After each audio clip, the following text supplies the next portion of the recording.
So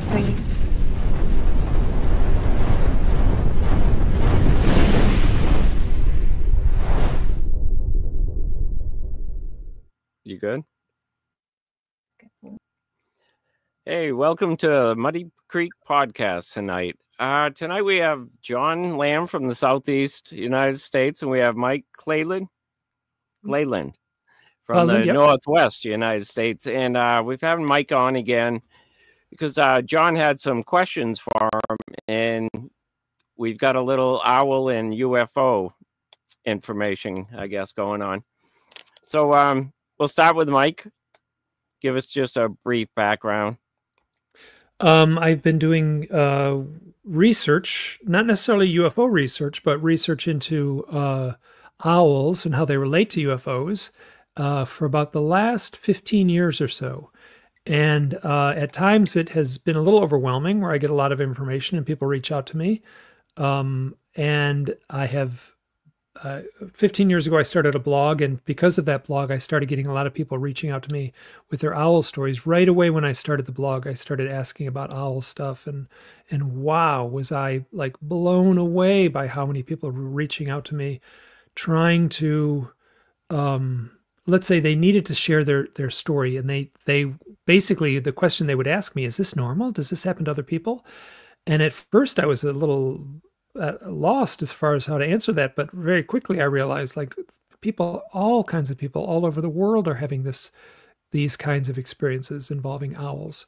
And so I've written some books, like 4 big fat books, and which is pretty remarkable that this one little tiny subject could produce so much powerful information. Is the owls the most common animal seen in UFO?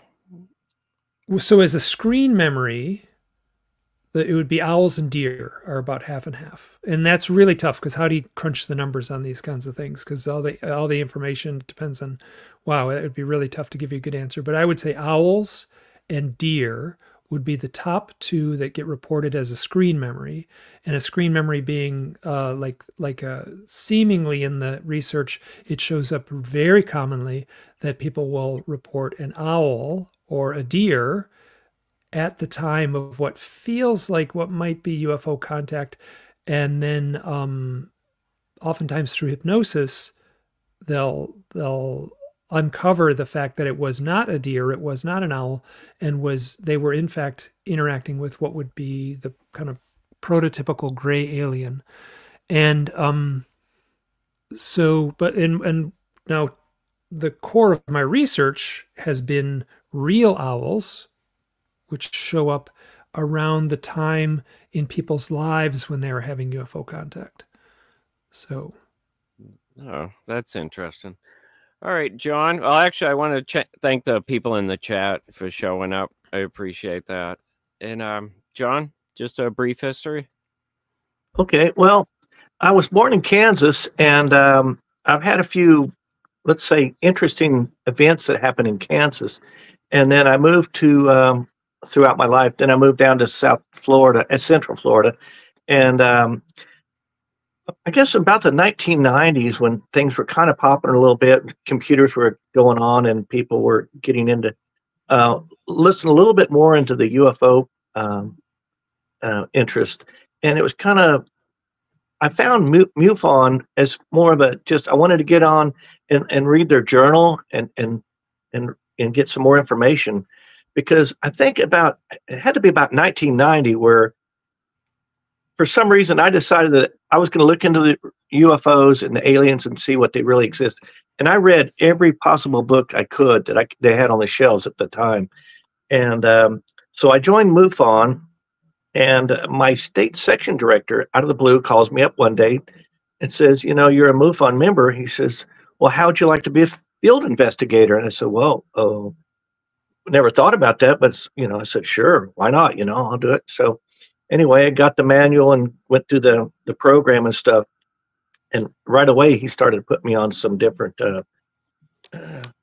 things. We did a lot of investigations together, and down around the Space Coast. And there was a lot of things popping around that area at the time in the 90s. But, you know, when you think about it, back then, people didn't talk about UFOs. You were kind of labeled as a crazy if you saw or tried to report something as a UFO. So, I mean, nowadays it's just, yeah, it's commonplace to talk about them. Everybody's seen one. Everybody knows, and the government says, yeah, they're out there. But so anyway, that's where everything that happened for me was about 30 some years ago. And then I abruptly just kind of gave it up and said, okay, I can't do this anymore. And but there's another story behind that. But you know, what Mike's talking about with the owls, I've never actually had an owl incident, but what triggered me was that there was one time when we were driving on a road trip and we're going through the mountains, and it was kind of curving around the mountains, you know, on the road, and this hawk came on and flew beside the vehicle, and not like real close, but say maybe 20 feet away from the driver's window, and it stayed with us. And it looked at me. I can't see. You can't see. It looked at me at driving, and it looked down. It looked straight ahead, and it looked back at me. And this thing followed me at the same speed. And that must have been because we were in the mountains going about 40 miles an hour. And everybody in the car was laughing because this thing just stayed with us and stayed with us. And it probably stayed with us for maybe 2, maybe 3 miles. And then it flew off. But it was just the strangest thing. And it probably maybe 5 minutes or so. But I thought that was really, really weird. And now, you know, of course, this happened probably 25, 30 years ago, maybe even longer.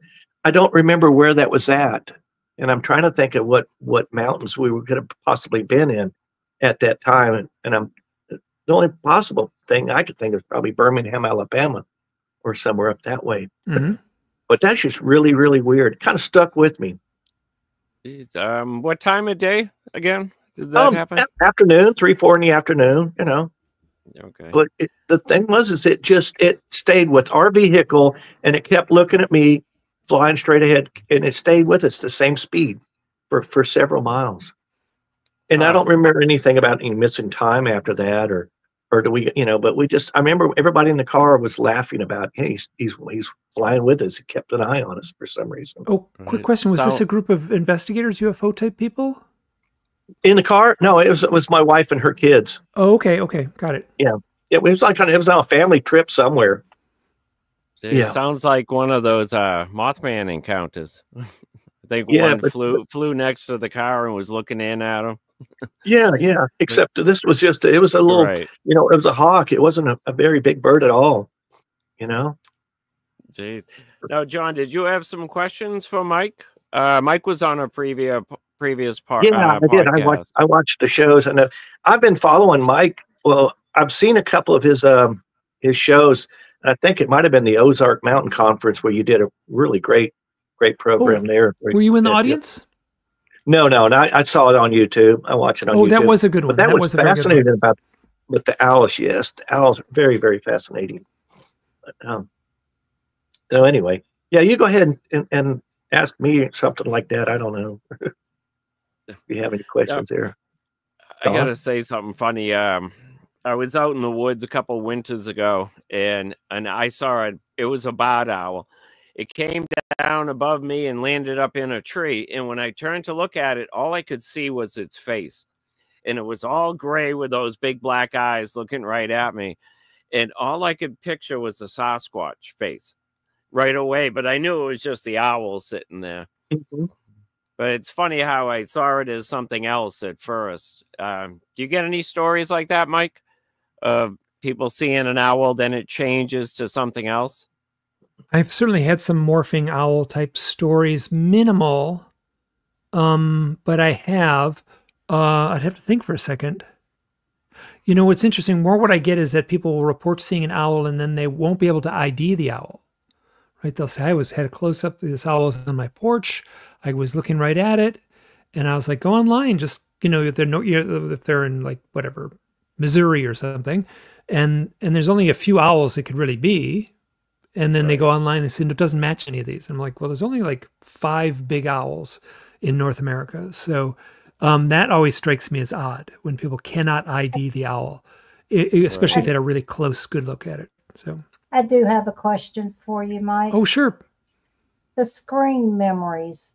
those are really important to someone that's had a traumatic experience. Is that more so to, do you think it's more so to protect the person or to protect the ones that cause the events? Ooh, so that is a good question, and I've wrestled with this because I don't have a good answer to that.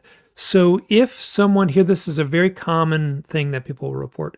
They will be driving at night. A person alone will be driving at night, and they will turn a corner, and there will be like a 4-foot tall owl in the road. And I have lots of people tell stories of like pulling right up to the owl, and the owl can look over the hood at them. And then I'm like, ooh, that's a big red flag for me, because owls simply don't get that big. They take the biggest owl in the smallest car, and the owl still wouldn't be able to look over the hood. So, and then I've talked to the people who do hypnotherapy, and I've heard some of the. Well, let me be fair. I've read some of the transcripts, and they will basically say things like, the hypnotherapist will say, describe the owl that you saw on the road that night. And the person under hypnosis will say something like, well, it was about 4 foot tall, and it was bald, and it had a skinny body, and it was wearing a tight-fitting spacesuit, and it had these long, skinny fingers. And I was like, oh, I don't think I'm seeing an owl. So the implication is that that image was put into their mind by the being. Most often, I don't think I've ever heard any other report. It's always been the gray aliens. That doesn't mean that every account is, but the ones where people have followed through with hypnosis, it's always been one of the gray beings with the big eyes and the bald head. And they so do they put it in the mind of the observer in order so that they don't shock them, right? So if you see an owl at night, well, that's unusual, but it shouldn't be. It should be interesting. But let's say you turn a corner and saw a gray alien, you would have every right to freak out, right? So you would be thrown into a terrible state of distress. So perhaps the being is trying not to add extra stress to the person's experience by choosing a screen memory. That would be one way to look at it, yeah. Or the other way to look at it is, do we generate them ourselves, right? Do we in a moment of panic, like, but the consistency of deer and owls, and then there's lots of reports of UFO occupants this comes through hypnosis, where the gray alien will telepathically tell the person, you will remember me as an owl. So it seems unlikely that it's the person generating it themselves, and much more likely that it's the actual UFO occupant doing the influencing. So you just answered all the questions I was about to ask you, because when somebody actually sees the owl, is it because they think, or they want to see it out?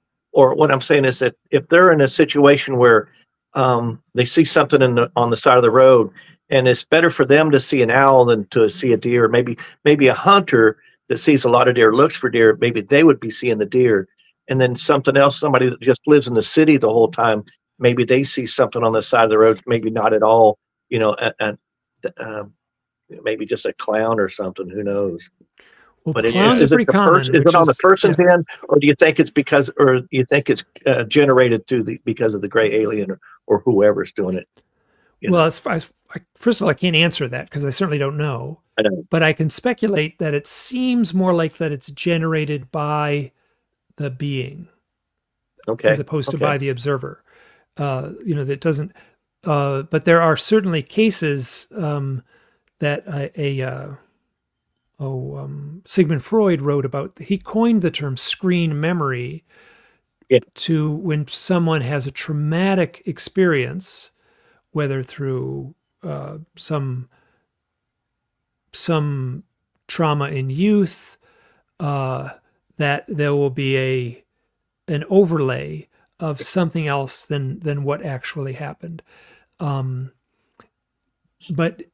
what I'm finding, and this is where it gets a little more esoteric for me, is I feel that the UFO occupant is choosing the deer and the owl. And I certainly don't know this, but it fits. Like the puzzle pieces of the mystery click together cleanly. If you speculate that they are doing that because the deer and the owl are both powerful ancient archetypes. They are something that is part of our mythology, and that we have interacted with all throughout our like human history in that sense, something as an archetype. So why are they choosing the owl? The owl would be a symbol of wisdom. The owl would be a symbol of messages received from another realm. And then also the deer also is rich in mythic symbolism, much different symbolism than the owl, though. Could it?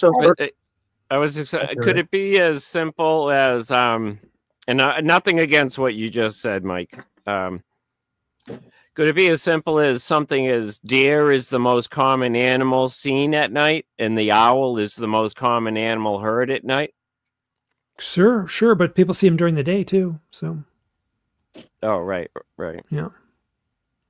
Yeah. Hold on, it's getting a little dark in here. I'm just going to turn the light on just a second. Yep. Okay. So, John, have you had a lot of experience with owls and UFOs, or any? Sorry. With UFOs, but not with owls. Not with owls. But I was going to ask Mike when he was talking about that other person that they encountered the owl, and when they recounted the story, they started describing a gray alien. Was that actually under hypnosis or regression or something, or was that just that's hypnosis, just a straight on interview? Yeah, that's through hypnosis, which is very. I'm cautious about trusting hypnosis too much. Yeah. So Joan had something up here a while ago that reminded me of your first experience, Mike. Joan said she had. I think Joan is a she. Please correct me if I'm wrong. Said she had an owl sitting beside her on a bench. That's kind of the way your experience started, in the woods, the owls coming next to you. And I'm wondering also if John had that experience too, with the owls coming up to him. But that kind of sounded like when I was reading that comment. I'm trying to find it. Just bear with me. She said she had a saw-whet owl, which is a very tiny owl. Saw-whet owls only about 6 inches tall. Yeah. They're really tiny. They eat mostly the bugs.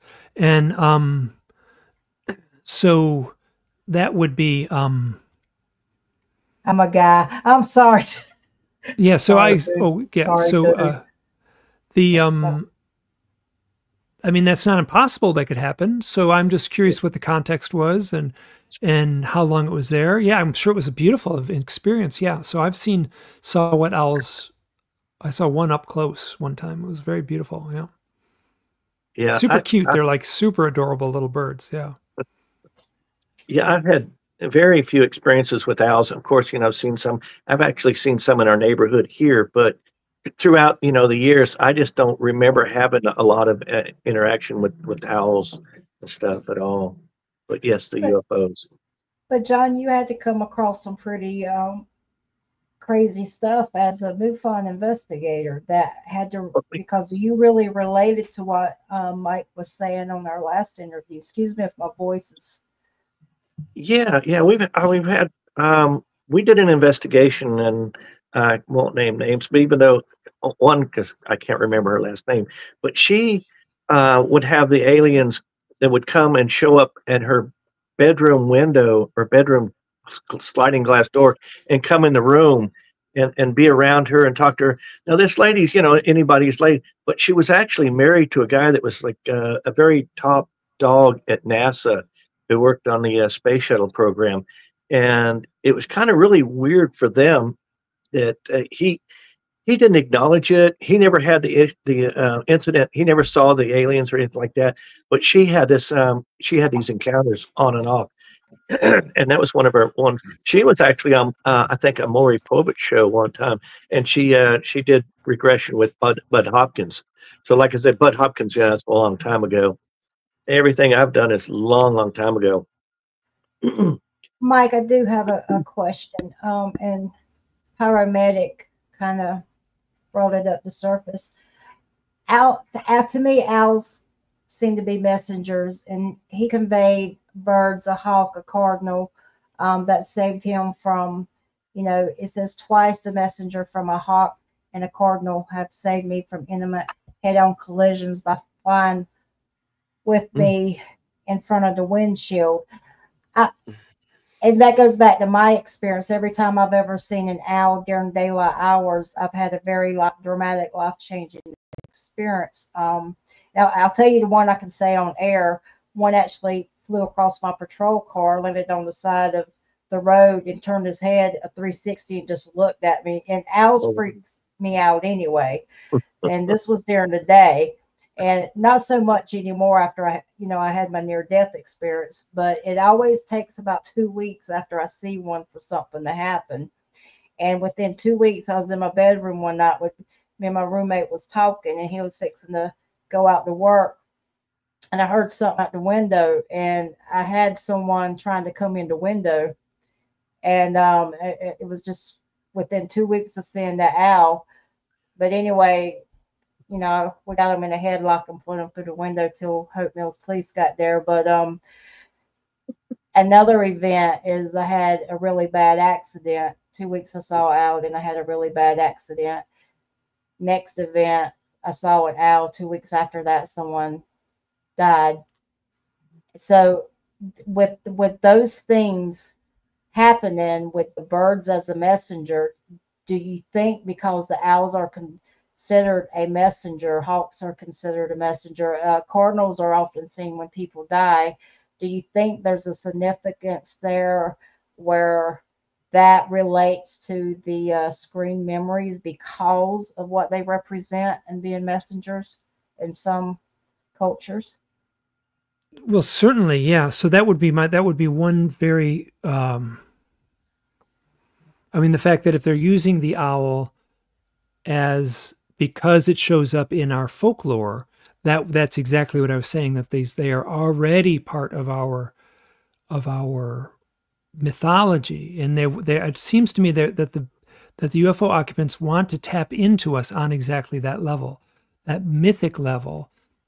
And that's why they would say it. Yes, so old folks used to say that seeing an owl is a sign of death. This is common all over the world. Very common. It shows up in Shakespeare. It shows up in movies all the time. I'm super attuned to it, so I'll watch some movie, even on really old movies, and there'll be someone and they'll have a conversation, and as the conversation, the owl will hoot in the distance, and I was like, oh, one of them is toast. Someone's going to die here.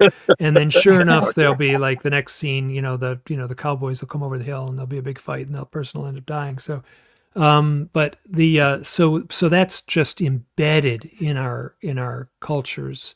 It's not just our culture. It's like in Africa and Asia and in Europe, it's all over. And so what I'm finding is the cardinals are often showing up after someone dies.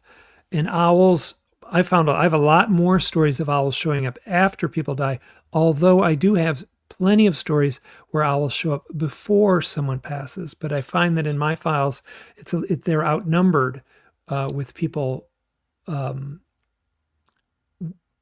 seeing the owl after someone dies, where the folklore is that owls show up before. And I've got plenty of cases in my files like that, but they're far outnumbered by owls showing up after. And if they do show up after, it's always, not always. Well, I guess in my files, it's the high number of accounts in my files of people having people will come to the end of their grieving process while interacting with an owl. So most often a parent will die. A child, an adult child, will be mourning the death of their parent. And then after the visitation of an owl, that event will be so powerful and that it will alleviate the grieving. Oh, here I'm reading one more from Diane Fowler. Has owl right in her name. I'm not sure. She must know that. An owl flew into my grandmother's barn and stayed there for 2 days until she passed. The story has been in my family a long time. Yeah, very, very common. So Mike, all right, so the aliens, UFO occupants, the Greys, whatever, are doing this. So they set up the owl as it puts it in a comfort zone to start an abduction, to go. How have you researched from the point where they see the owl, and then what takes place after that? When you talk to these people that have been regressed back and stuff on their actual abductions, or if they were actually abducted, or just, because obviously they're using the aliens are using the owl to put them in the comfort zone, or the deer or whatever. So what takes place after that? Well, I'm kind of interested there. Oh, this is good. It's all over the map. I mean, there's all kinds of accounts. What's a very common account is that someone will be, let's say, so here's the story. This is a story I got. But the lighting is really harsh right now, so I'm sorry. It's kind of, I feel like I'm in the dark here. And there we go. So people will, so a fellow contacted me, and he had an experience where he was camping, and he saw an owl on top of a cactus. He was camping in the desert in Arizona, and he was with a friend, and they're like, wow, look at that. And they were both kind of taken aback. They thought it was a little eerie, and they didn't hear it fly in, which isn't uncommon. They're very quiet in flight. But then it flew off. It was right near them. They were looking up at it, and then it flew off. And then moments later, a triangle-shaped UFO flew directly over them, didn't make any noise at all. And I sat with him and tried to say, could it have been like a plane or something? He's like, oh, no way, it wasn't a plane. He said it flew with this like eerie way that it hugged the landscape. It flew in a way that didn't mimic a helicopter or a normal aircraft. Oh, geez, with all these owl stories, I caught an owl. I was carrying a canoe one night going to work about midnight, had a canoe on the top, and I had a tarp underneath it, and the top was folded up, and an owl swooped down to the ground. And I remember closing my eyes for a second.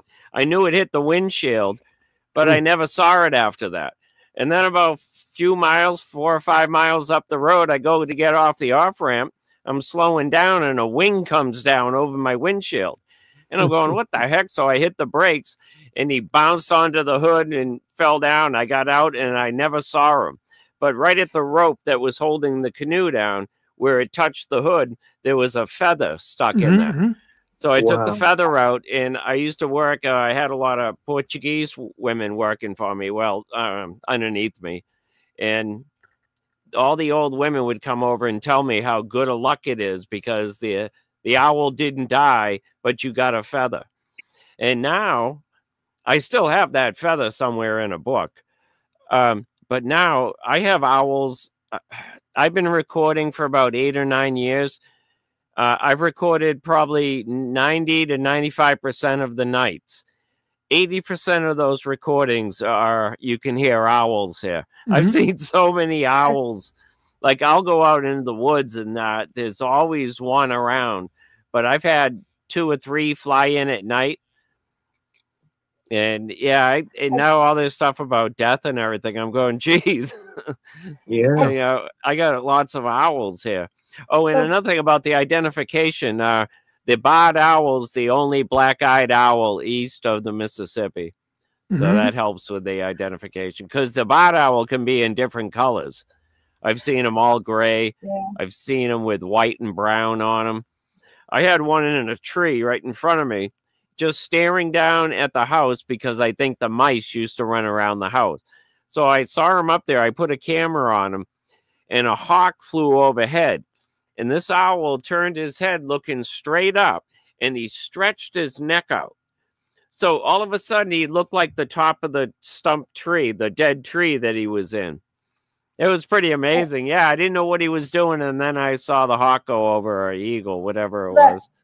Owls can be intimidating. And Mike and John, you'll kind of enjoy this, but I'm telling on myself. Sure. I used to deal with injured animals, and we would pick up injured wildlife, fox, owls, deer sometimes. and we would hold them till a rescue would come and get them. But I picked this owl up after this really heavy rainstorm and bad windstorm. And if you go on my Facebook, you probably will see a picture. If not, I'll post it after the show if I could find it. But I wrapped it up in a little blanket, and I put it on my seat. And I'm like, okay, I'm cool. 20-minute drive back to the facility I used to work at. And I'm scared of owls anyway, because every time I see one, something bad happens, But it's sitting in my seat, Mike, and it's just chilling. And I'm like, oh, you're so cute. And I'm just driving, and I got in the middle of downtown traffic, and it started clicking its beak at me, like click, click, click, click. Yeah. And I'm like, oh, hell no. And I pulled it in our facility, and I jumped out my truck. I'm like, one of you guys are going to have to get that owl out of my truck. I said, I would not go back in that truck till they got that owl of my truck. He just looked at me like he was just making eye contact with me, like, I got you now. I'm like, no, sir, you sure don't. And I was right out that truck. True story, but that's my owl story. But John, as a MUFON investigator, you never, when you were interviewing people, you never got the owls coordinated with the. No. Everything else was like it was lights in the sky or a craft or something that we investigated. I bet you if you had asked, a certain percentage would have said they had seen an owl. Possibly, yeah. It's something we didn't know about until Mike comes along and comes up with all this research and says, "Hey, this." Here. I didn't invent the owl in the UFO thing. It had been reported in other books plenty, but I'm the one that went crazy with it. Yeah. Right. Yeah. But I mean, we talked to some people where they would see things that were like Easter bunny in the woods, a 7-foot Easter bunny or 6-foot Easter bunny, but just strange stuff like that. And I didn't really put, 2 and 2 together on that. But it to me, it was the same thing. It's like, here's a gray alien. They want you to have a screen memory, or they want to present themselves as possibly something you'd be comfortable with, like Easter bunny or a clown or, or an owl, a large owl. But it is interesting. John, but no, not as an investigator like that. John, Patrick wants to know, do you think you've ever been abducted?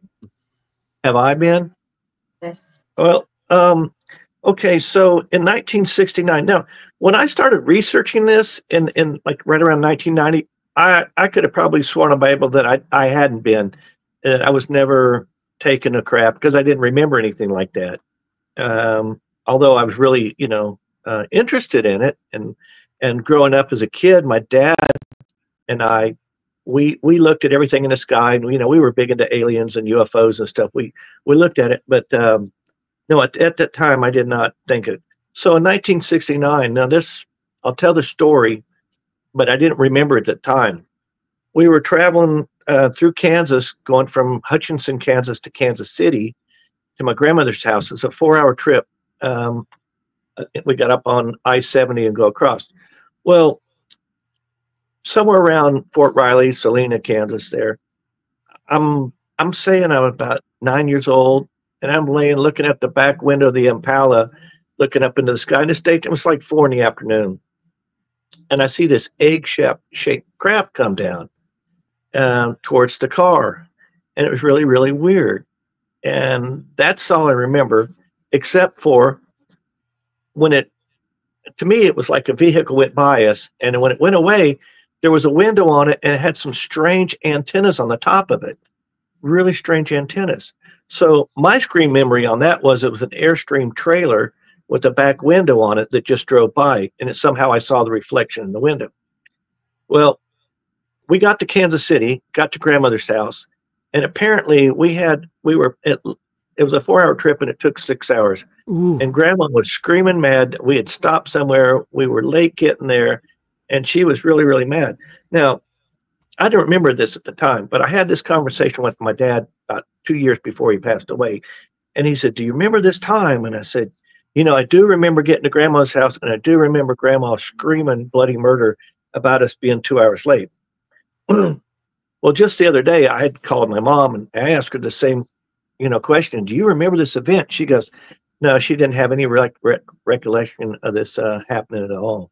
So at that time, maybe thinking back in that car, I don't know if they just took mom and dad, they took dad, or they took all four of us. It was my little brother and I. So I don't know. Possibly have been an abduction at that time. There was one other event, but anyway. Quick question. Quick question. Yes. Why did your father bring it up? Well, because we're both into UFOs and aliens and stuff, and we were talking about it one day. You know, Dad was a contactee. He's written several books about aliens and UFOs and stuff, and throughout his whole life, he was a contactee. I didn't know that until he published a book in probably about 2017 or 2018 that we started discussing that fact that he'd actually been contacted. You know. So you started looking into this in the early 90s, around 1990s? Yeah, right around 1990. So, and it was 17 years later, 2007. Am I doing the math right? Yeah. Yeah. He comes out with a book. You didn't know. You were reading this stuff. Your father. Very interesting. Very interesting. Yeah. I don't have a good answer, but this is all very compelling, and I could speculate and jump to conclusions. I won't do that, but this is really interesting. But why? I mean, I don't know. I was really passionate about having to. I needed to know the answer. Did aliens exist? Did UFOs exist? Were they real? You know, in the 1990s. And the first book that I picked up and read that just blew me away was Above Top Secret by Timothy Gill. That just blew me away. You know, I keep on pointing to that book because everyone, like when the Navy Tic Tac thing came out, I was just like, good grief, the Above Top Secret book came out in like 1999 or something like that. I can't remember when that was published. It was right around 2000. And like every single account in that book is as good as the Tic Tac, you know, and it's all military and pilot sightings and seems to be confirmed with documentation as well as witness testimony and stuff like that. It's like, what is this? Why is everyone so like all excited about this Tic Tac? Yeah. And let me go back on that that event that happened in 1960. I was having dinner with Stanton Friedman. It was kind of a long story, but anyway, he came to meet. He came to do a conference in town, and I set up another a conference for him in our town. And he decided we invited him out to dinner, and him and my wife and I sat down and had a 3-hour dinner. And you talk about being able to sit one-on-one with somebody to pick their brain on what they know about UFOs. It was fascinating. And the only event that I brought up to tell him about was that one in 1969 when I saw this egg-shaped UFO, you know, fly by the car. Not the best UFO event that I've ever had, but that was the one I happened to tell him about. We got together, and somebody had turned us on to a Roswell, New Mexico person that worked at the base there during the Roswell incident. So me, Stanton, and a couple of the other people from MUFON went over and did an interview with this guy back then. That'd been 1994, I think. Have you ever heard of any sightings with Bigfoot and owls? And UFO? And I've talked to researchers, and I don't have any in my files. I know UFO witnesses or UFO experiencers who have also seen a Bigfoot at a totally different part of the chapter of their life.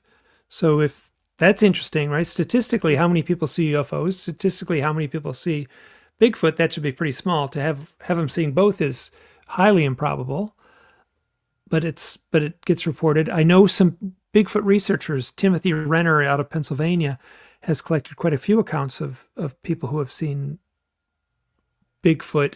They'll see a Bigfoot one night and then a UFO the next night at the same spot. I'm doing that from memory. That might not be quite right, but it's that kind of thing. And then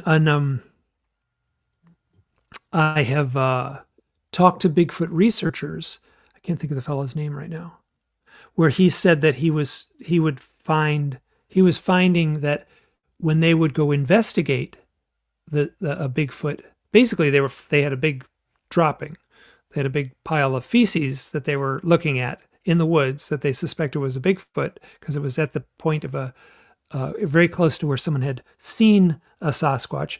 And then as they were looking at it, they were actually taking samples. As they were taking samples, there was an owl that came and flew very close to them, sat in a branch and watched. That's like he seemed to say that was common in his research, but that was the only story he offered to tell me. Wow. Yeah, that is. Oh, I missed the interesting. questions. We just had a question come out there. Oh. Oh, it just disappeared. Mike, because a lot of people have no knowledge about this stuff, and that was the first time they were able to see the actual footage of the Tic Tac. Sure, yeah. But as someone who's done a lot of research, I was not impressed. I mean, yes, it's a very good sighting, but it's part of a long list of other reliable and well-documented sightings. Is the TikTok thing the cigar-looking thing? Because the cigar-looking thing is still around. People are still seeing that. Oh, the Tic Tac thing was an event that took place, I think, in 2000. It was reported in the New York Times in 2017. I think it happened in 2004 by a pilot on board the Nimitz out on the Pacific Ocean, somewhere east of San Diego or Los Angeles. I can't remember now. Mm-hmm. That's correct. Somewhere west west, so it would have been west. East, it would have been it wouldn't tough to get an aircraft carrier. Great story. Great story. Yeah. I have a question for both of you, if you don't mind.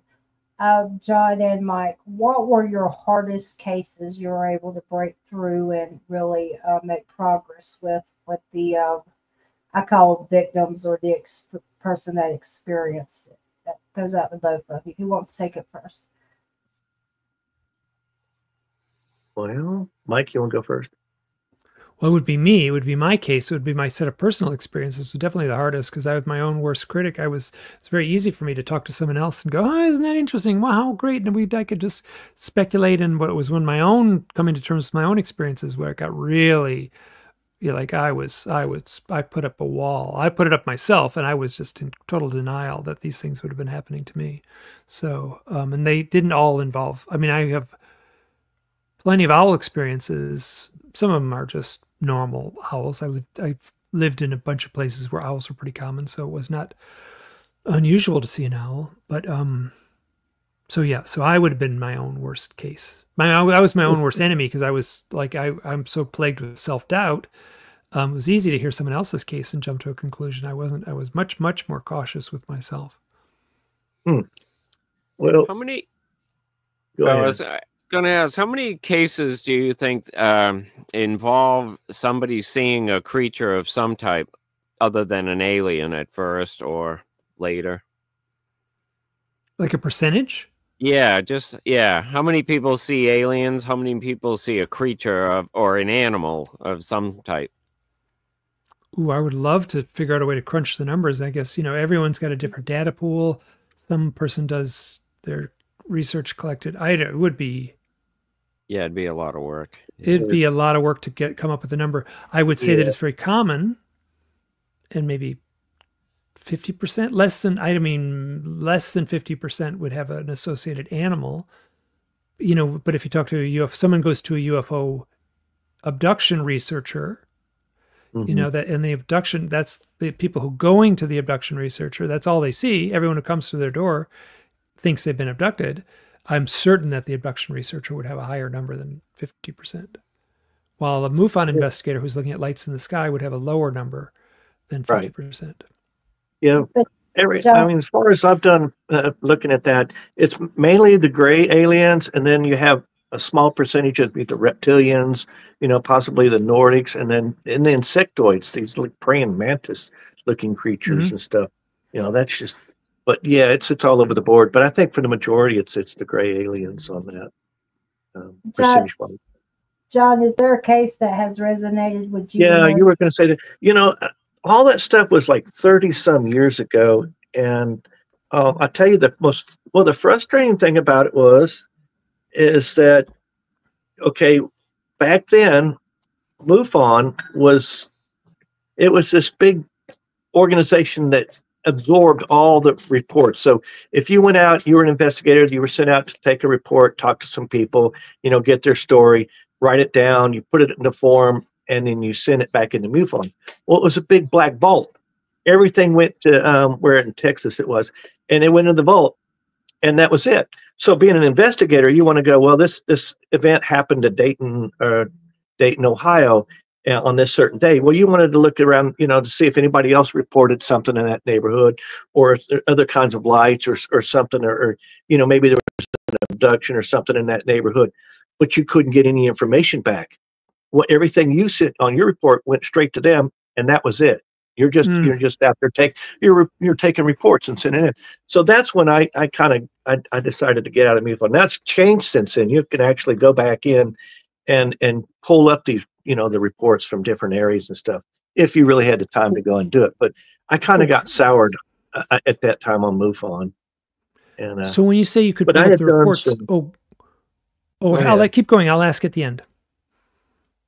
No, because I've lost my train of thought. So go ahead. Forgive me.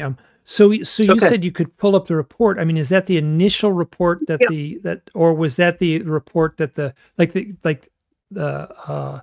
MUFON will get a report? Someone will go on the website and say, I saw a UFO on Tuesday night and it flew over my house. And then someone goes to the house, does an investigation. They might have several pages or dozens of pages of reports of information that goes into that report. Are you looking at the report that the MUFON investigator did, or the initial report? Are you talking about then or now type situation? Now, I guess now.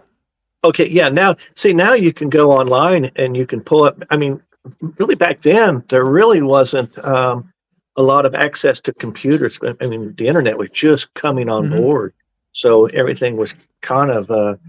You couldn't actually talk anybody or ask anybody to, hey, research this for me, because it was always, you'd have to go through a catalog, to go, okay, here's reports from Ohio or something, and there's one little old lady working in the office there in I can't remember where it was at, in Texas, to take all these reports, but it was just basically a big vault of reports, and they categories, and then they put out their annual report or whatever.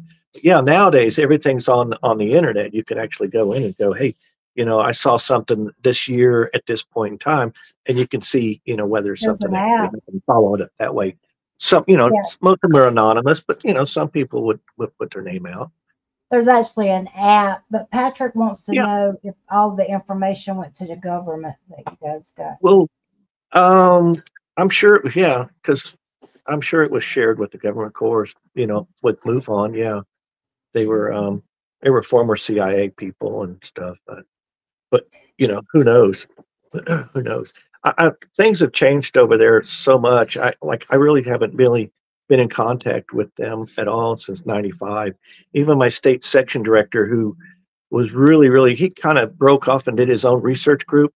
He's living in South Korea right now. He's a big dog for Sea Ray boats, and he works over there.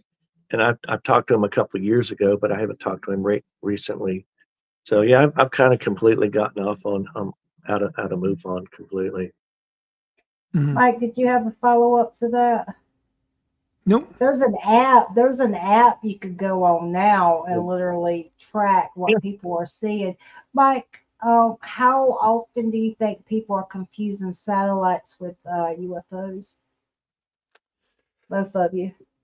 I mean, seeing a satellite at night is just a little dot in the sky, right? So I'm certain people are misidentifying little dots in the sky.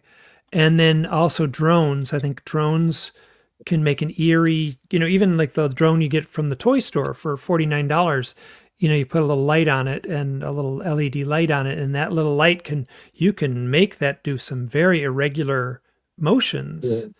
And close to silent. Drones do make a little bit of noise, but not much. So I think people are misreporting satellites and drones to, I mean, but it's interesting. I mean, there's different reporting sites and stuff like that. So yeah, so I think since the advent of the popularized drones, and I mean, satellites were not really, I mean, in my lifetime, there have been satellites. There was only a few at the time I was a little kid, and now there's lots more. So including Starlink and stuff like that. So I'm certain a lot are getting misidentified, but that's not really what I'm researching. I'm researching much more the almost out and out paranormal type events that seem to follow people who have UFO contact experiences. Look, but talk about that when if somebody has an event that happens, what percentage of those people actually report it to anybody? It's just like maybe close to 1%. Because even myself, having Bigfoot encounters, I never call anybody and say, hey, I want to report seeing a Bigfoot, or hey, I've had this UFO fly over my hair. So, I don't, and here I'm into this stuff. But so the common person that sees a UFO, or like you said, sees an owl, on the side of the road, a lot of people will go, wow, that was kind of weird. Did I really see that? But maybe 1%. So the number of actual sightings out there is probably astronomical, honestly. I agree. What do you Absolutely. figure, like every 1 in 10 may report? I don't Less. think it's even that high. I think it's around 1% maybe. They say 10%, but no, I don't think. I And now, like agree you said, that with the number. drones, the lights in the skies and the drones, people see that, yeah, it's just, it's just a drone, or it's that, nobody reports that. But let's You know? go into a serious subject that I really think is very important. How many people actually have an experience and they get so traumatized by it, and they're trying to deal with the what's it called, the screen memory. I'm trying to keep my, and they get to a point they can't deal with it, and their mental health goes down, and they're no longer with us because they couldn't deal with it. Yeah. You've both been in the field for a while. Has the society kind of changed? How have you seen it change over the years that makes it easier for people to step forward and not become withdrawn and become a statistics? You got kind of, I don't want to say the suicide word, but I just did. But do you think it's how far do you think you've come where people are willing to step up and work through that and help reach out to someone? Because there's a lot of people that we never hear about, and they can't cope. Yeah. Go ahead, Mike. And my hearts go out to them. So, the question is, what percentage? Well, I'm just saying, let me reword that. I'm just saying, as long as you guys have been there, think of the people that have not had the help, that have not had the courage to reach out to people that are no longer with us because they couldn't handle it. Do you think in the years that you've been in this experience, I apologize if I sound like I'm mumbling, but I'm stopped up.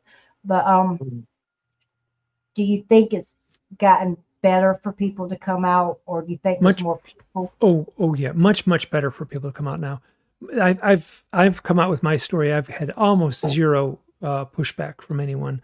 I'm certain people are saying things behind my back. No one has said anything to my face, and I've talked about some pretty weird stuff that has happened in my life. And so I'm yeah, and I think that would be the internet. I think just the way information moves around the internet. I think everyone, without even trying, ends up like on a YouTube channel where someone is talking about an experience they had, and I think it's just it's what was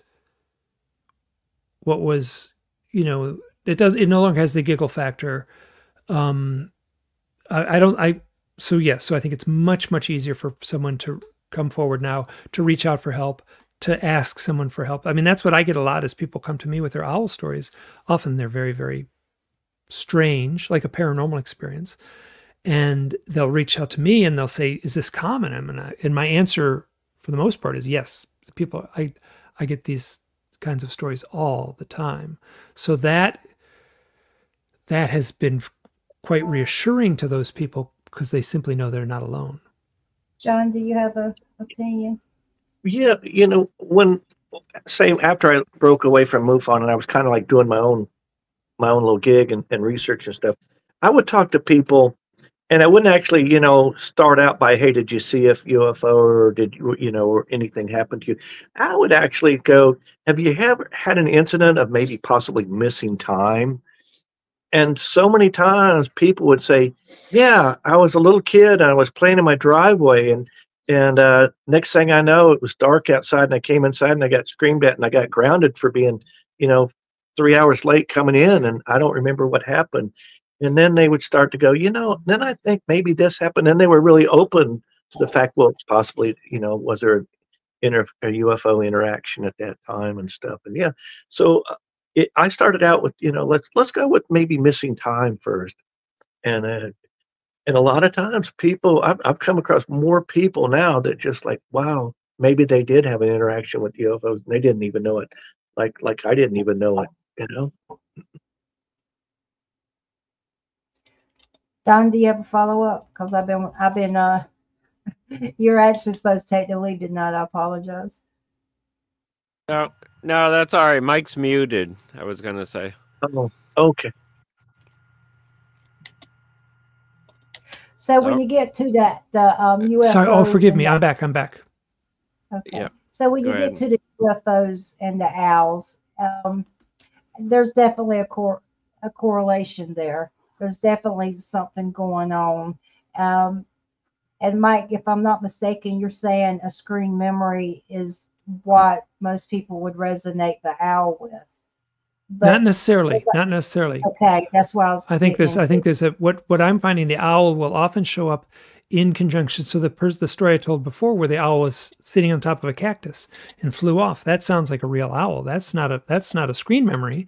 That's an owl that just seems to show up at the time of a UFO event, that's what really fascinates me, because I can kind of wrap my head around the screen memory. So, someone sees a 4-foot tall owl in the road, and then they get home and they're 2 hours late. I can put those puzzle pieces together.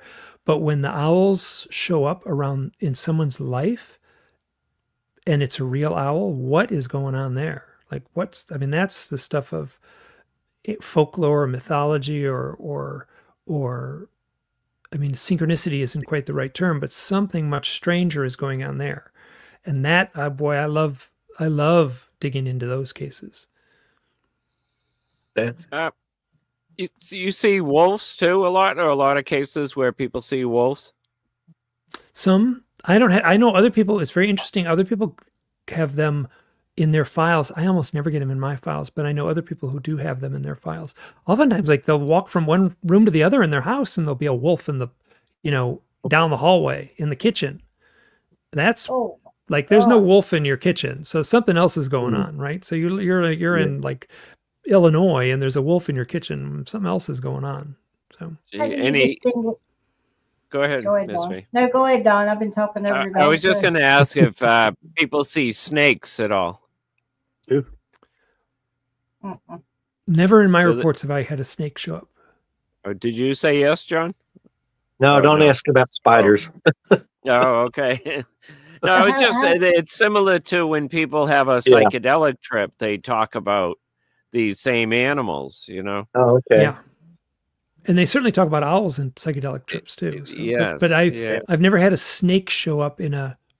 Okay. I'm not saying they're not in books and stuff like that, but no one has ever reported a snake to me. Now, to be fair, I've got it on my website. It says, I want to hear your owl stories, and boy, I'm getting them. So I'm like self-filtering. Like, I get some other stories, but very few. Most of them are owl stories. Is there anything ever associated with these owls? I don't know, geometric shapes, other things going on around? Okay, so I like saying this, and I might have said this last time in the show, and I'll say it again, but this is important because this is what's showing up in the research. There are 5 things that are showing up in my research. One is that owls are showing up alongside UFOs. That's how I started the research, that question. Why are owls and UFOs connected? But what I found is people were sending another list, and I've got 5 on the list, and one of them would be meditation, owls showing up at the time they meditate. 2 would be, or this is now 3, excuse me. 3 would be owls show up, psychedelics, doing psychedelics, most particularly mushrooms. I got a lot of mushroom stories. Wow, people see owls on mushrooms, but less so with other drugs. I certainly have some examples from other hallucinogens. And then 3 would be shamanic, that's 4 now, excuse me, shamanic initiation. Shamans going through the initiation process, they reach out to me. They got some stories. Wow. Someone in like South Dakota going through a shamanic apprenticeship on the reservation. Someone in like Rhode Island who's like just reading a bunch of books on shamanism. They have owl experiences. Very powerful. That's a really interesting like that thread has been remarkable to pull on that thread. And the final one, which we talked about a little bit before, was death. So it's UFOs, meditation, psychedelics, shamanic initiation, and death. So those 5 things, owls seem to be related to those 5 things, which is interesting because it's not so that means that the UFO is not connected to the owl. I call these 5 things, highly charged human experiences. So the owl seems to be related to the highly charged human experience and not just the UFO. So that has really helped me in my research. It really allowed me to take a step back and broaden my view. Are those shamans using psychedelics by any chance? Not all of them, no. Some of them just beat drums, or some of them will just meditate. Some of them will, some of them do, but very few. It's to get into a different state, you know. Yeah, to get into an altered state. Right.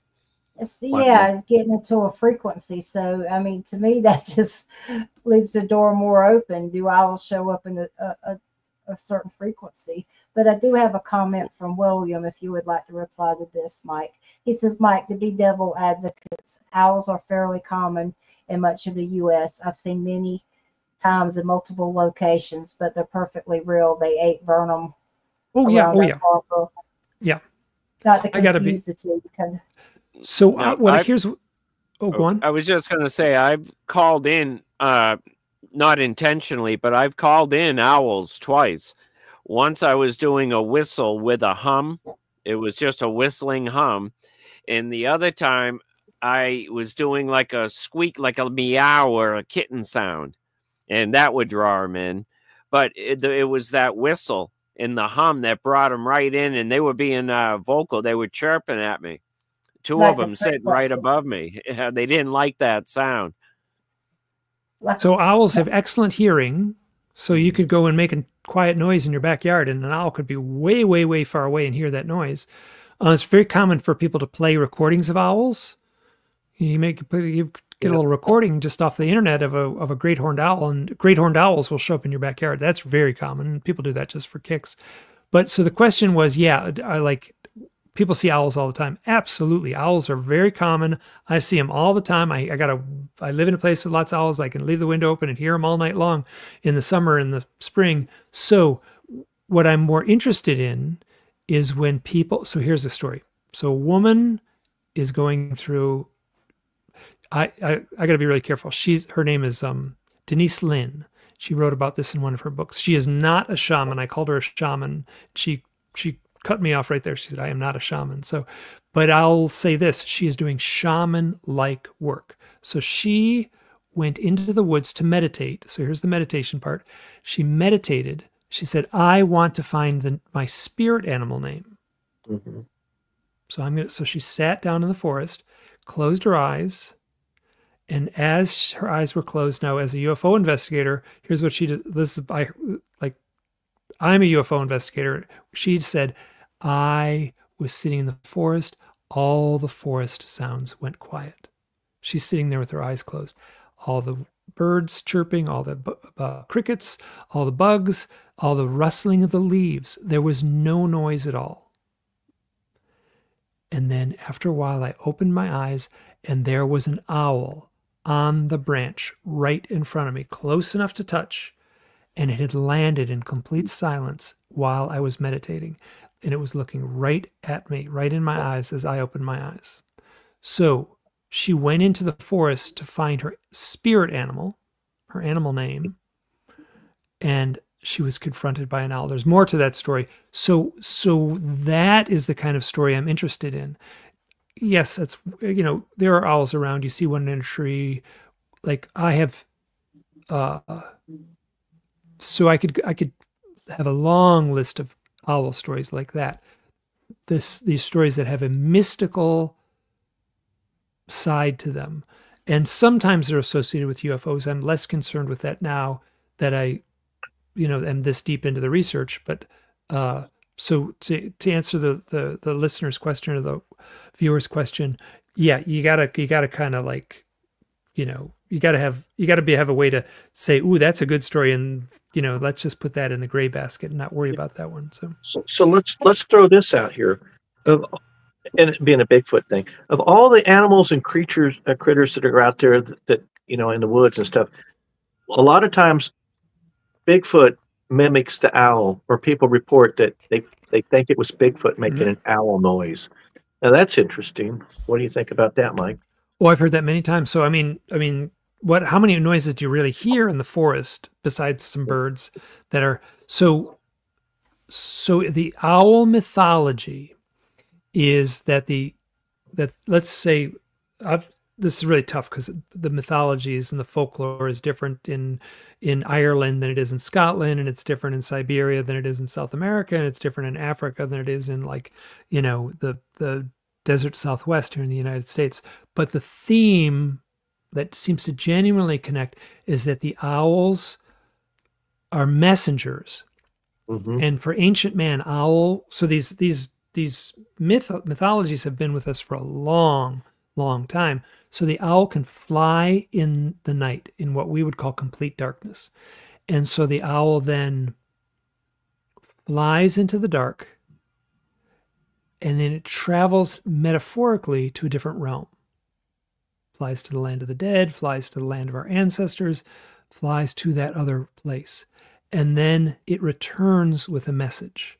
So that's the folklore of the owls. So given that folklore that's steeped as like Carl Jung would say, we have a collective unconscious that we all share. So I feel strongly that we all share some deep inner knowing about the mythos of the owl. It might be different if you're, you know, a Lakota in South Dakota, or if you're a biologist, or let's say a folklorist in Ireland, you know. But so the owls, when people are seeing an owl in this, what would be normal situations, or like, let's say, a highly charged situation, it brings with it that archetypal power. Sorry, I went on for kind of a long time there. Sorry.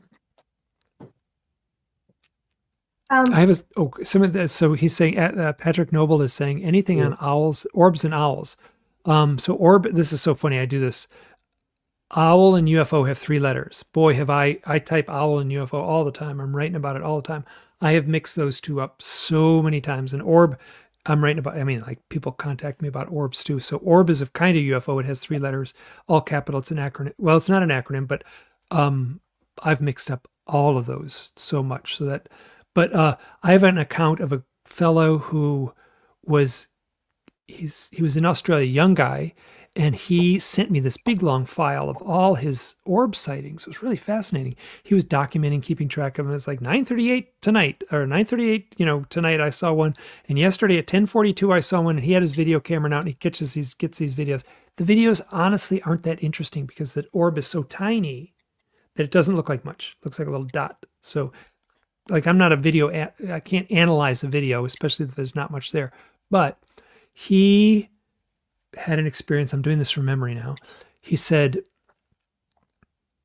wow, this is like really special, this owl thing. Like, why am I getting so many of these? He had never really asked himself that formally. He's like, wow, this is really special. And then he got a really big orb.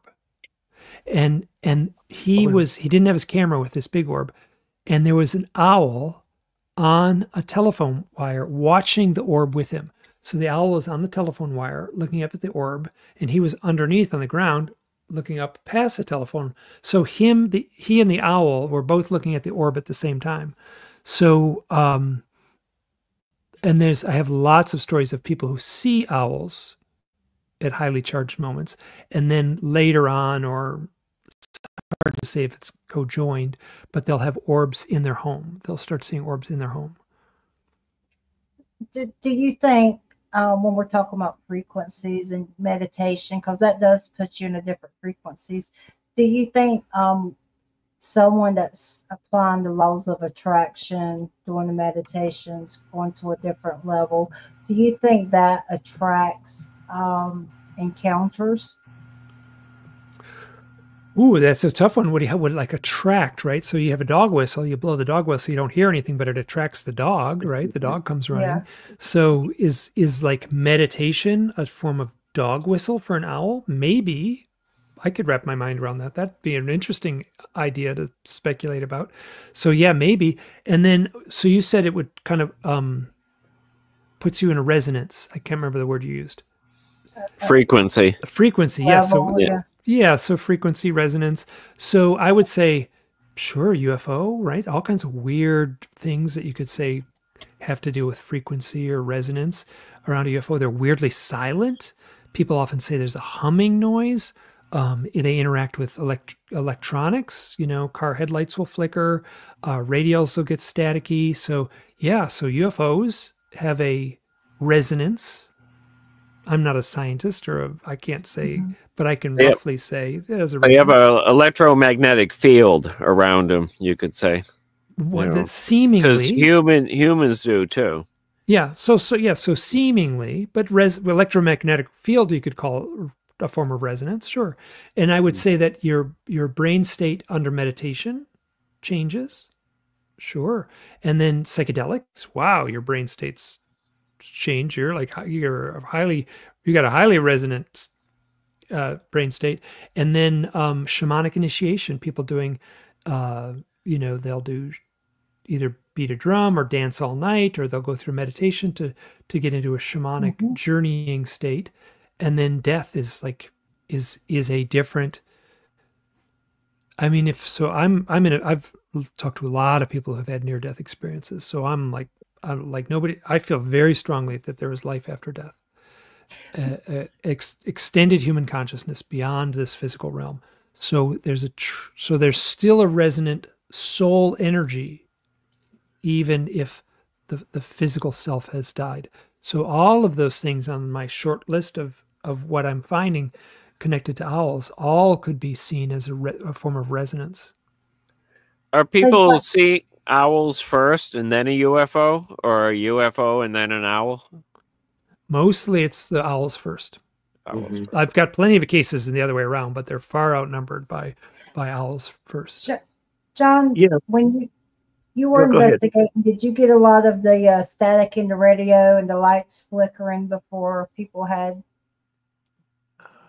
Not in the investigations that I did, but in the research that I looked back in, yeah, there was a lot of that the static going on, and lights flickering or bright lights coming in through the windows of the bedroom or something. They see the lights first, and then yeah. So it probably does have something to do with frequencies, but why owl? I mean, why owls? Well, I think like what Mike was saying, is it puts the individual in a calm. They see an owl, they feel calm, or they see a deer on the side of the road, they see calm, as opposed to like you look out your window and the first thing you see is this gray alien space with big bug eyes looking at you, going, "Holy crap! Now what do I do?" But that they see an owl first, and the owl is there to calm them. Even though it's a screen situation where they're not really seeing it, but they think they're seeing an owl, and the owl calms them down, and then the event takes place from there. It's a wonder more aliens don't, appear to humans as an owl or any other creature. Yeah, who says they don't? You're right. Yeah, but people still encounter gray aliens and just gray aliens. That's all they see. Well, not necessarily, but I just use that because it's the most common. I would agree. It seems to be the most common, and then after that would be, you listed them before, the reptilians, the Nordics, and then the giant praying mantises, and then I would also put in there like the light beings. People will see like just an amorphic light being that's just a glowing presence of light, almost angelic. Are people that are more open to this see something other than a gray alien? I mean, the people seeing gray aliens, are they non-believers by majority? That'd be a tough one to figure out. Yeah. I don't have any evidence. Until the time they see the gray alien, and then they become believers. Very quickly, well, Or they do what I did, is just figured out every single way to deny it. So I woke up in bed. You were just so I sat up in bed. I would have been 30 years old. I'm 62 now, since 32 years ago. Yeah. And I sat up in bed. I was living in Maine, in Steep Falls, Maine, right near Sebago Lake. And I was in a little house. I think the house is no longer there anymore. I looked on Google Maps. It's been torn down, and someone built a much, much bigger, nicer house than the one I was living in. And so it was either January or February. So let me, I was reading Bud Hopkins' book, Intruders. I had that book. I read it before going to bed. It was like on my nightstand. And that night I woke up and I looked out the window. There's bright light pouring through the window, bright light pouring through the window. And I sat up, and the way the window was and the way the bed was, I could just look right out the window, right from my bed. And out the window were 5 gray aliens, the quintessential short little 3.5 foot, 4 foot tall beings with the big heads, skinny, skinny, skinny, and they were walking towards the house. And behind them was this bright light. And if it was the size of a big flying saucer, that would have been perfect, but it wasn't. It was like the size of a washing machine. It was like this little spot of bright light behind them in the yard. And it was kind of where the driveway and the yard were. And then they were walking towards my house. I was the only one home. And boy, it was like, there was none there. They were like, it was pretty darn obvious. They were walking right towards the house, and I should have freaked out. Should have like jumped out of bed and locked the doors and got a knife, but I didn't. I heard a voice in my head that said, "Oh yes, they're here. Now is the time to now is the time to lay your head on the pillow and shut down." And that's exactly what I did. I don't think I saw that for more than 30 seconds. And I'll tell you, the next morning, wow, did I just dismiss that as a dream. It was not a dream in the normal sense, because my normal dreams are all distorted. And like, if I was in my own home, I could have a dream about being in my own home, but it would always be somehow distorted. The room wouldn't be shaped right, or there'd be something off. This was perfect, exactly perfect. My bed, that window, that yard. And the next morning, I said, I was reading that book. My mind was just swimming with imagery from a Bud Hopkins book. And and so I've had so many weird synchronicities connected to that night. Sometimes, decades later, that I have to trust that something happened. When people have an experience with the grays, or even, screen memories, when the event is over, is there an energy that remains when maybe your devices still won't work, or there's a heaviness in the room that remains, or a certain energy, or does it completely go back to normal when the event is over? Well, I've heard people describe energetic things, a buzzing, a zappiness. You know what also people will describe as a heightened sense of psychic powers. That's very common for people to say, like after the event. Tingling, yeah. Tingling, yeah. That's mainly what I remember. Oh, so they're not withdrawn, or like their energy is gone? They're more chipper than they are down? Oh, no. I've heard it both ways. Okay. Yeah, the ones are just absolutely. I was drained after my second UFO encounter. I was absolutely drained. First thing I want to do is get out of my car and go inside and go down and lay down, take a nap. Yeah. Now, what was your second one? Or you said the first one was the one that looked like just a little egg shaped. And this one here, I was driving home from work in my truck, headed down a little 2-lane road, and it was about real close to sunset. It was in the afternoon, and I looked out the driver's window and I saw, which I thought was a Cessna flying over about 500 feet up. It just looked like an airplane. Didn't think much about it. And then very shortly after that, it felt like my whole vehicle was encloaked in a black, like just tarp went over my vehicle for just a moment, a second or two, and then it was like a curtain. It kind of went off and went away to the left side. And I thought, man, that is just weird. It was kind of like to me, I had this image that the Batman helicopter flew over and put the bat wings over my truck. Mhm. You know, even though I was moving down the road and stuff, and then it uncame and it went away. Well, I lived about 2 more miles down the road. As I pulled into my driveway, my stepchildren were in the front yard pointing up in the sky, and they said, "This has been flying over. Do you see it? Do you see it?" And what they were describing, and I jumped out the car and could see, which was a huge orange orb. It was Mm. probably about 100 foot across, about 1,000 feet up near, and it was moving very slow from southwest to northeast. Flew not quite right over the house, but a little bit just off to the house. But it was the strangest thing about it was escorted by two bright red lights, one right at the 6 o'clock and one at the 9 o'clock, and it stayed right with it like they were connected to it, but they weren't. And and they were really bright, like navigational lights. They were very small, but the orb itself was like, like the color of the sun when it was setting, kind of an orange. And I watched it go off to the northeast, went right over Interstate 95 and off towards Orlando. And like I said, after that, I just wanted to go in and lay down. And the kids were like, "Did you see that? Did you see that?" I said, "Yeah, I saw that," and I wanted to go lay down. And you know what? I didn't do a MUFON report on that either. A lot of orbs go northeast to east for some reason. I don't know what that is. Mike and John, I guess this could go out to both of you. Of the people that you interview and the people that reach out to you, is there a common denominator, something in their life that they all have that is similar? Well, Go ahead. I'll go first on that one. A lot of the people I talked to, they all, yeah, shit, I don't know what to tell you. They feel like they belong to a club or a group that, that they've been in this, I mean, really, they feel like they've been in a club that they, hey, we're abductees or we're experiencers or something like that.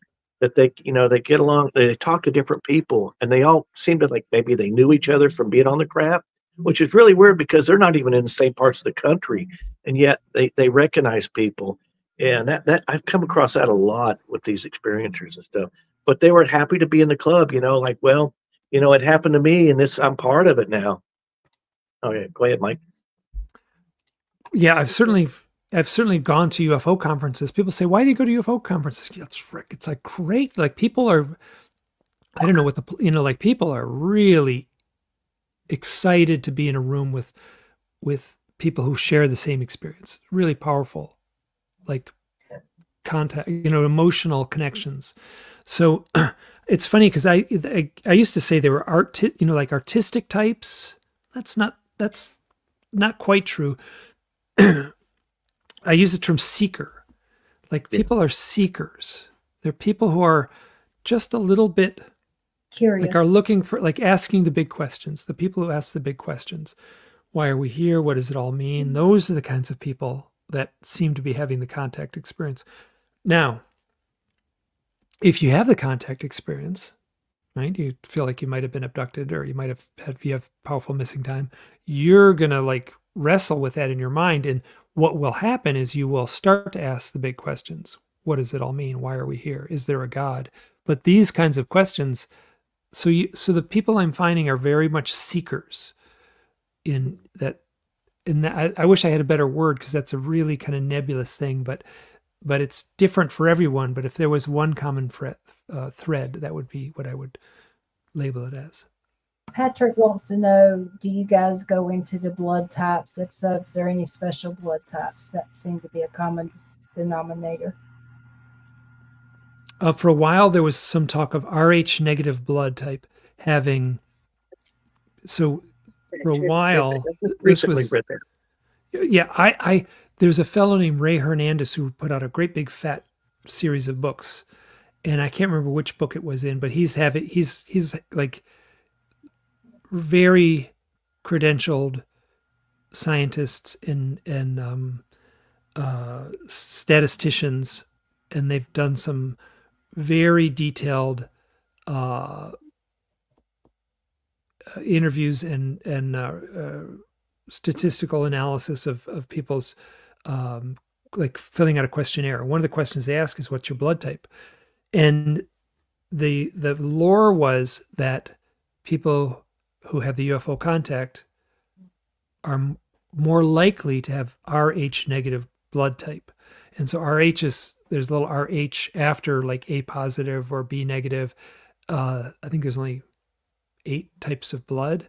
And then after that, you can have a Rh, and 15% of the people have the Rh factor after their name.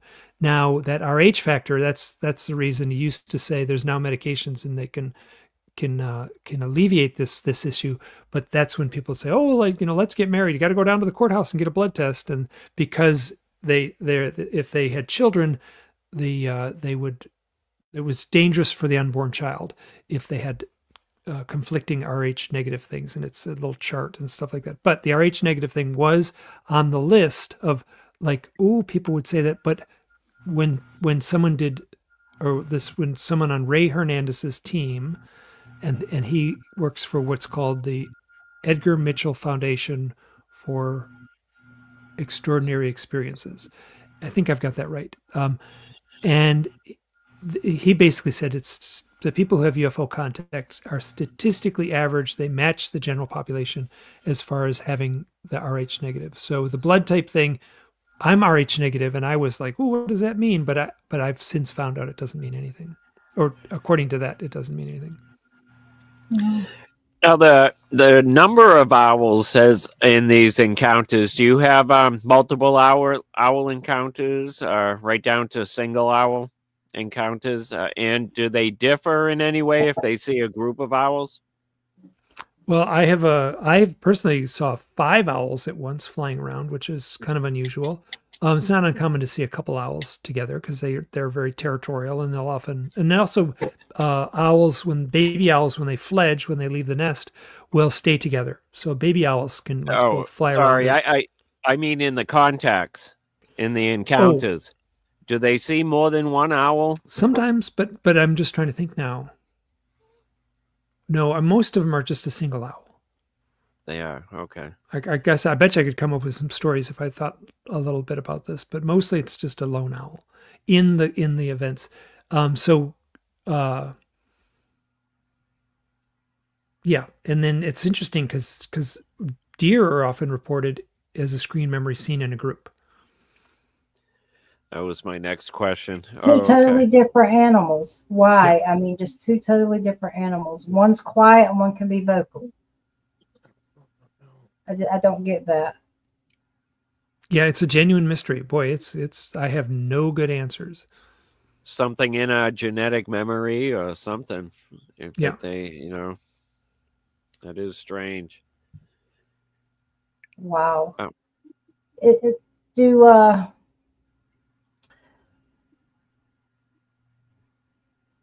When you get people that reach out to you, I guess both of you could answer this because, John, you dealt with a lot of people too.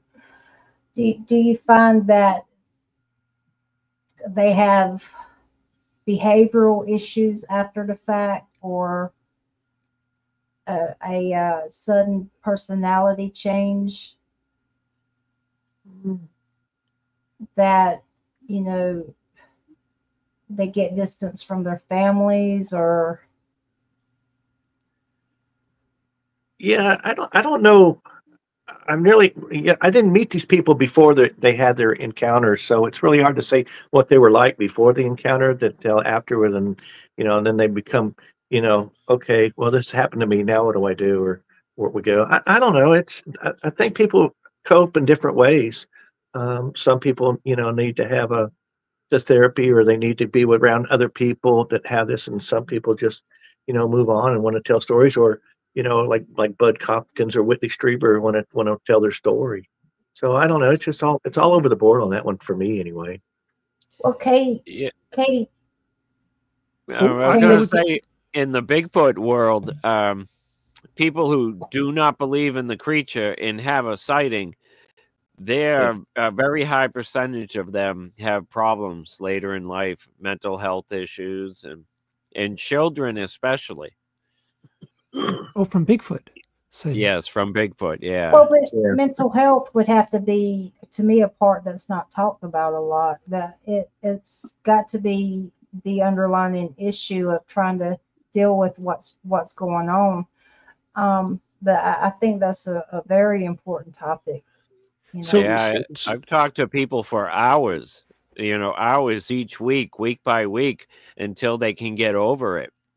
Just have someone to talk to about a sighting because they did not believe in them. So there's a what I found, there's a very similar pattern to people who have had UFO contact and then people who have had the near death experience. And one of them is they come back and they're understandably, I mean, a near death experience can be very beautiful and very angelic, but you're also often dealing with, like, dying on the operating table. So there's very real life events that you have to deal with.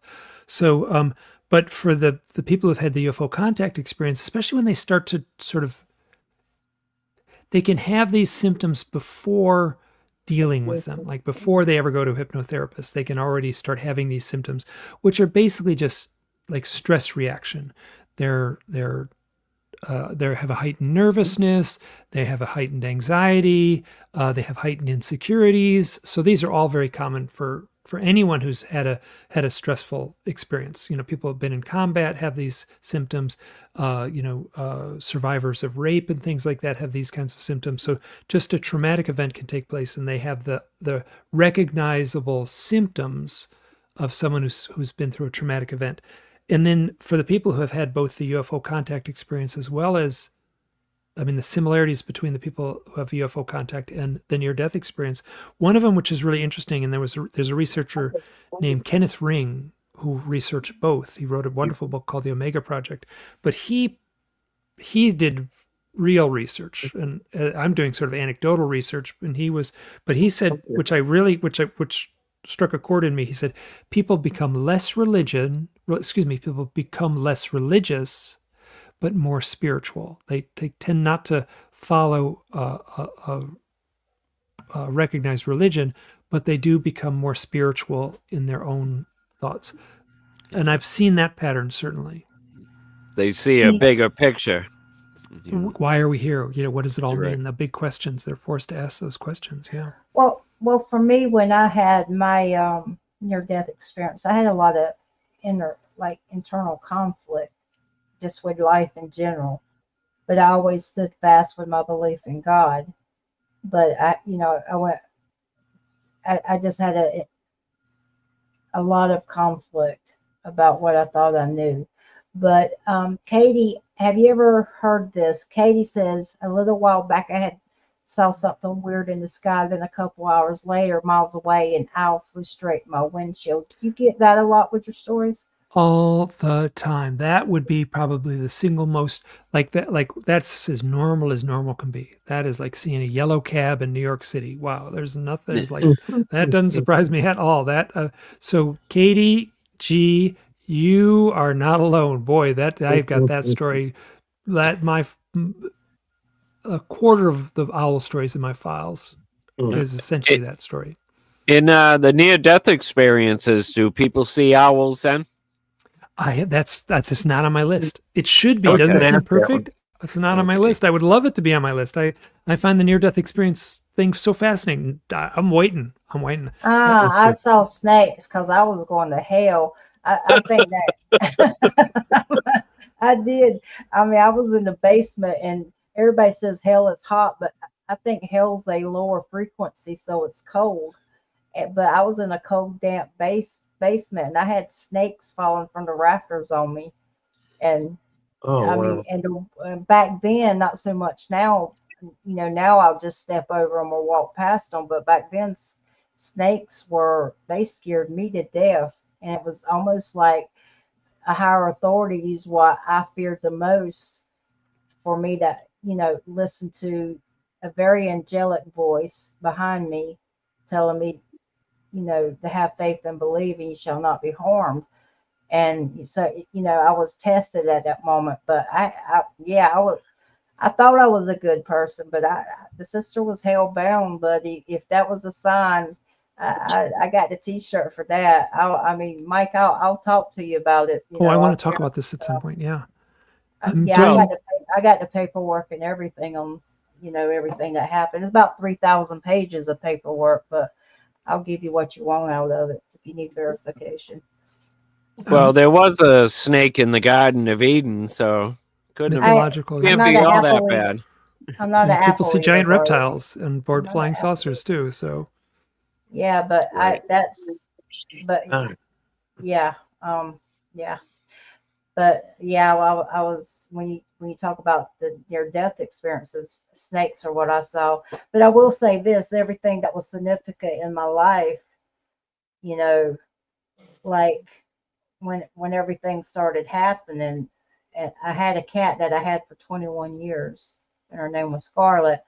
And there was one point where I was trying to get up. It was just weird. It's like I fell in a hole, and I was trying to get up. I was trying to go through this bright light that was at the back of a tunnel, and I was trying to, but she kept tripping me, and I couldn't go. And I'm like, what the hell? I need, I need to go in the light, but she wouldn't let me go. But obviously, looking back now, there was just so much that happened in my mind during that. The near death, I was looking down at my body, and that was it. But it was the process of when I was in that coma, and I was at that I was somewhere between life and death, where the machines were keeping me alive. That's to me was more important than me looking down at myself and them working on me in the field, but I saw snakes. I'm telling you that I could feel them thumping on me and falling on me and feel their weight. Yeah, I mean, that was crazy. And I thought I was a relatively good person, and it was really weird because a few weeks before that, I really believe I encountered an angel, because the Bible says beware who you entertain. They could be angels, and I really believe the guy was an angel. And I think had I treated him different, my life would have went a different way. But I don't know. I'm all screwed up about that. Anyway, moving on.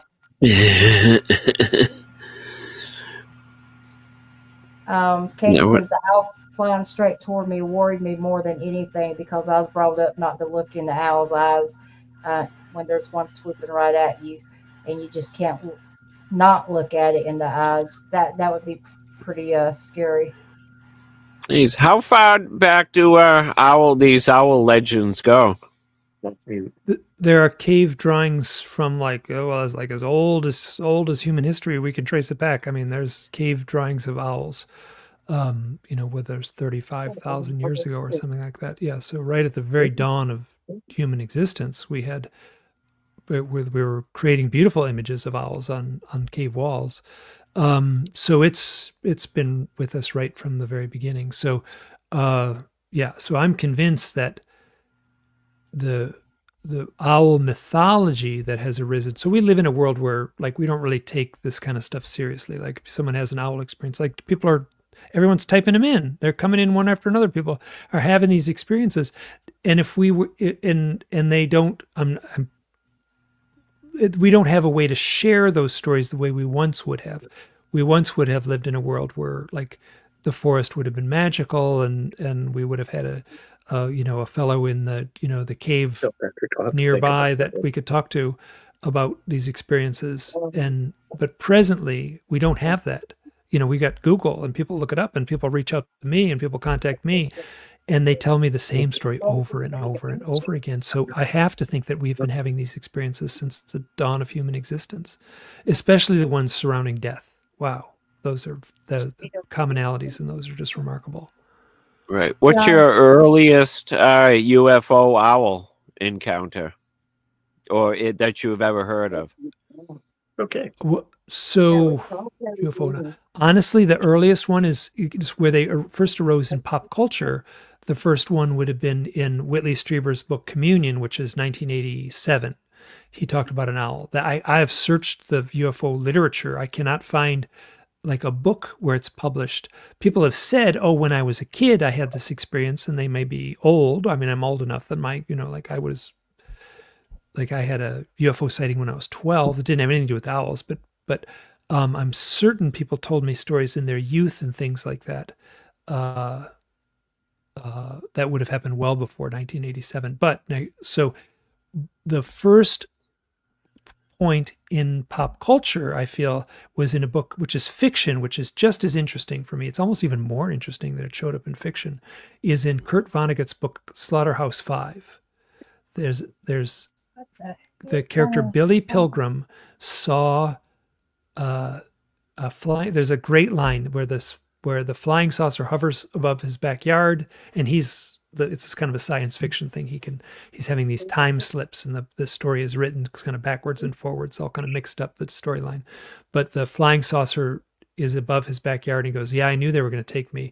And he's waiting, and it's like he's looking up at the flying saucer, and he says, and a mournful owl hooted in the distance. And I was like, it's right there.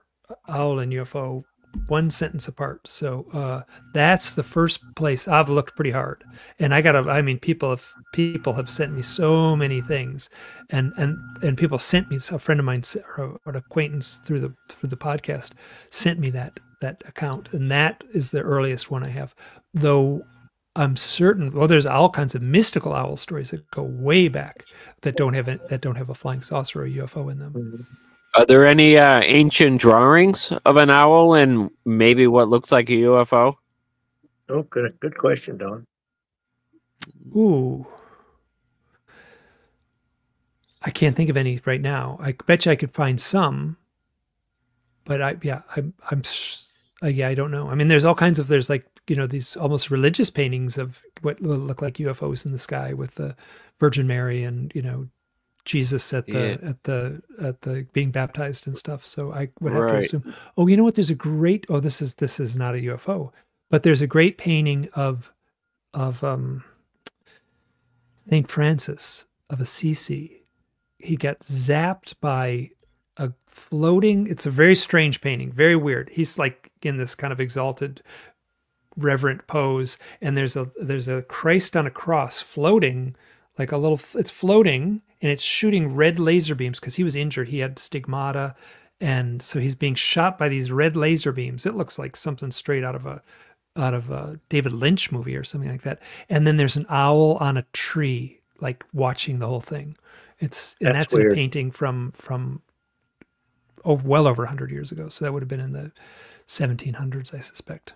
I have that one in one. Yeah, that's what I was going to say. I might have to go back and look at some of these old paintings. They may have an owl like in a tree that just was never noticed, or an owl somewhere. There's a wonderful folk artist. Her name is Gertrude Abercrombie, which is a great name. And she was a Chicago artist, I think, in the 1930s and 40s.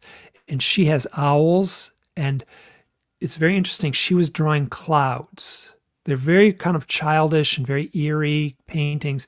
Lots of owls, kind of these kind of surreal, kind of Salvador Dali dark landscapes.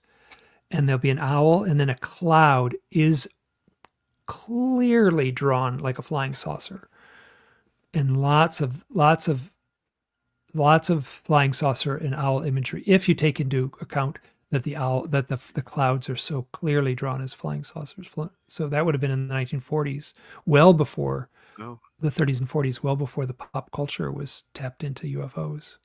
But you even have an owl on a dollar bill. I mean, owls are everywhere. Dollar bills are on buildings. I mean, there's owls are very. So the problem is that like I had to kind of. I don't know if this is right, but if you had like in pop culture, right, like refrigerator magnets and T-shirts and greeting cards and coffee mugs, I think it would be cats and dogs, top of the list, and then down below that it would probably be horses, and then I think owls would be right in there in the top 5 or so, as far as like a little animal that we all can recognize right away and just know. So like cats, dogs, horses, owls would be my best guess. So boy, they're everywhere. They're all over. They're team mascots, and they're everywhere. They're on calendars, and so I walk with people down the main street. They're a sign of intelligence. I mean, you get a good grade in school, you get those little stickers. That traces right back to Athena, the goddess of wisdom, the Greek goddess of wisdom. Yeah. So, and she's Oh, also the the goddess wise of owl. commerce, which is part of the reason you would probably want to stick her on an owl if you were designing the dollar bill, right? The dollar bill is full of all these mythic things. It's got olive branches, and that traces right back to Greece and Rome. With an olive branch, that's what a hero in battle would wear, or like, yeah. So Those olive So Mike, branches are all. Go ahead.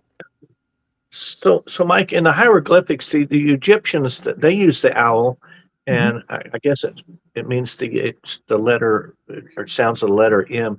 But what about the Mayans or the Aztecs in Central America and South America?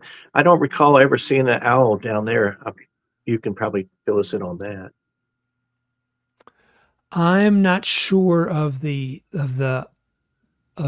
showing up in the artwork, but there's certainly folklore in South America Okay. around the owl, and so I can't point to owl imagery, but I'm certain I wouldn't be surprised if it's tucked in there. I mean, they certainly had owls all over the place, so the owls are common everywhere.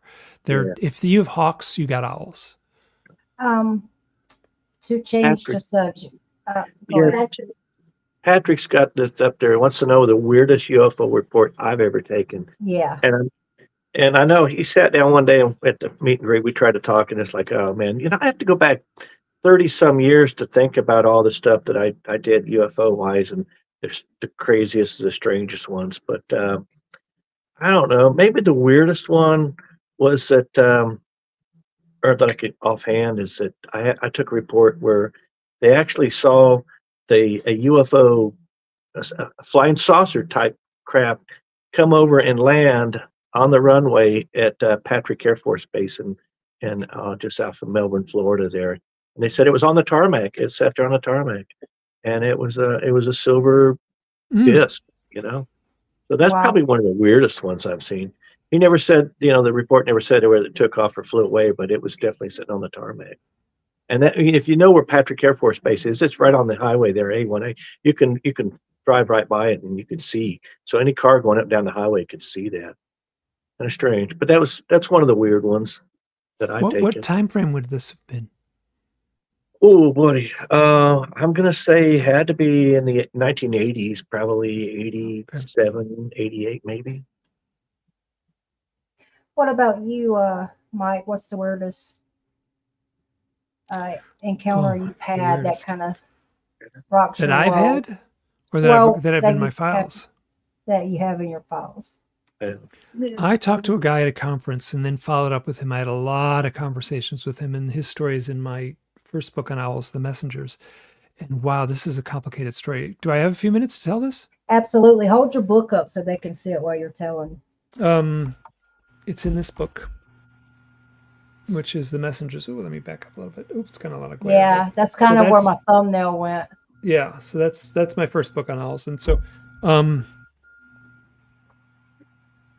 he said, I got an owl story for you. So I was at a conference and we sat down at the bar and we kind of found a little spot at this conference and way in the back. And I was with a friend too. And so she and I were both listening. And he said, he started the story. He said, a friend of mine had a book about how to find your spirit animal. And I think the book is called The 7 Arrows or The 7 Feathers. I'm drawing a blank now. I think it's The 7 Feathers. And so his friend was reading the book, and this was in Montana, and he was working for the Forest Service. So he was counting trees. He was just walking through the woods counting trees, and he had the book with him. So he took a break and he laid down and he read the book, and he knew there was a spot in the book where it said how to find your spirit animal. He said, hey, this is the spot where you find your spirit animal. He's sitting under a tree reading this, and he goes, you know what? And he didn't finish. He laid the book on his chest open, how to find your spirit animal, and took a nap. And he woke up, and there was this very warm breath in his face, and he was afraid to open his eyes. And it stunk. He said it smelled really terrible. And then it's suddenly this thing, he felt he could hear it walking away, boom, boom, boom, boom. And he opened his eyes, and there was a grizzly bear. And it's touched his nose. So he's got the book, How to Find Your Spirit Animal, on his chest, on his heart, and this grizzly bear. So he gives the book, the same exact book, to this guy who I'm sitting with at the bar. And so he says, so now I've got the book, and I'm reading the book, and I get to the point where it's like, hey, this is the part where it's how to find your spirit animal. And he's just about to read that part, and then there's a knock on the door. And this guy says, hey, can you help me move some stuff? And I just need your van. And can we move some stuff? I got a storage space. And it was his friend. He's like, oh, like tonight? Or do you have to do this now? And he's like, yeah, it would be really helpful for me. I was like, great, I get it. So they put the stuff in the van, and they're going to go drive to the storage unit. So they're driving at night, or it's a sunset, excuse me. They're driving at sunset, and the window's open. It's summertime, and they're driving along a lake. And this is in Montana. And he's got the book on the dashboard, open, like how to find your spirit animal. So he's driving, and then he sees this thing like flying from the lake coming right towards the car, and he's like, oh God, I'm gonna hit this thing. What is it? It's some sort of bird. And so he slows down. He's worried about the car behind him is gonna, like, now he's slowing down. He's looking at the rearview mirror. That car behind me better slow down too. So this thing flies, and it's this owl, and it flies right alongside his driver's seat, and it just like, it's the window's open, and the wing touches his temple,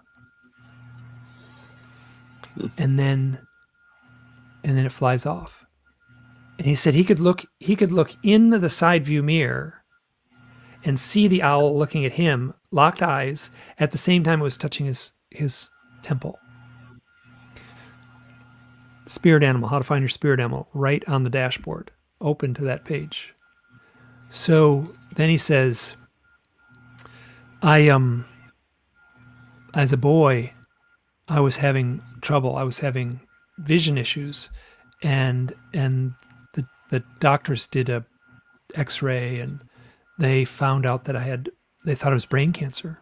There was a big mass in my brain, and they thought it was brain cancer. So they went in and they operated, and what they removed wasn't a tumor at all. It was a tiny fetus that he was born a twin, and then this fetus had been subsumed by his body and was right there. And he said, I always knew I had a sister. I always knew I had a sister. I could talk to my sister. My sister was like, I would always have these conversations. I didn't have a sister, but I knew I had a sister, and I would always talk with her. And I said, that was my sister in my brain. And he said, that owl touched me. See this scar right here? That's where they removed my sister. That is where the owl touched me, right there. And so and then I went on and on. It goes on. He had this psychic connection with his sister that allowed him to have premonitions and psychic knowings. It was basically her telling him, this is going to happen. Be aware of this. So that was much of our conversation, but that story was so remarkable to me.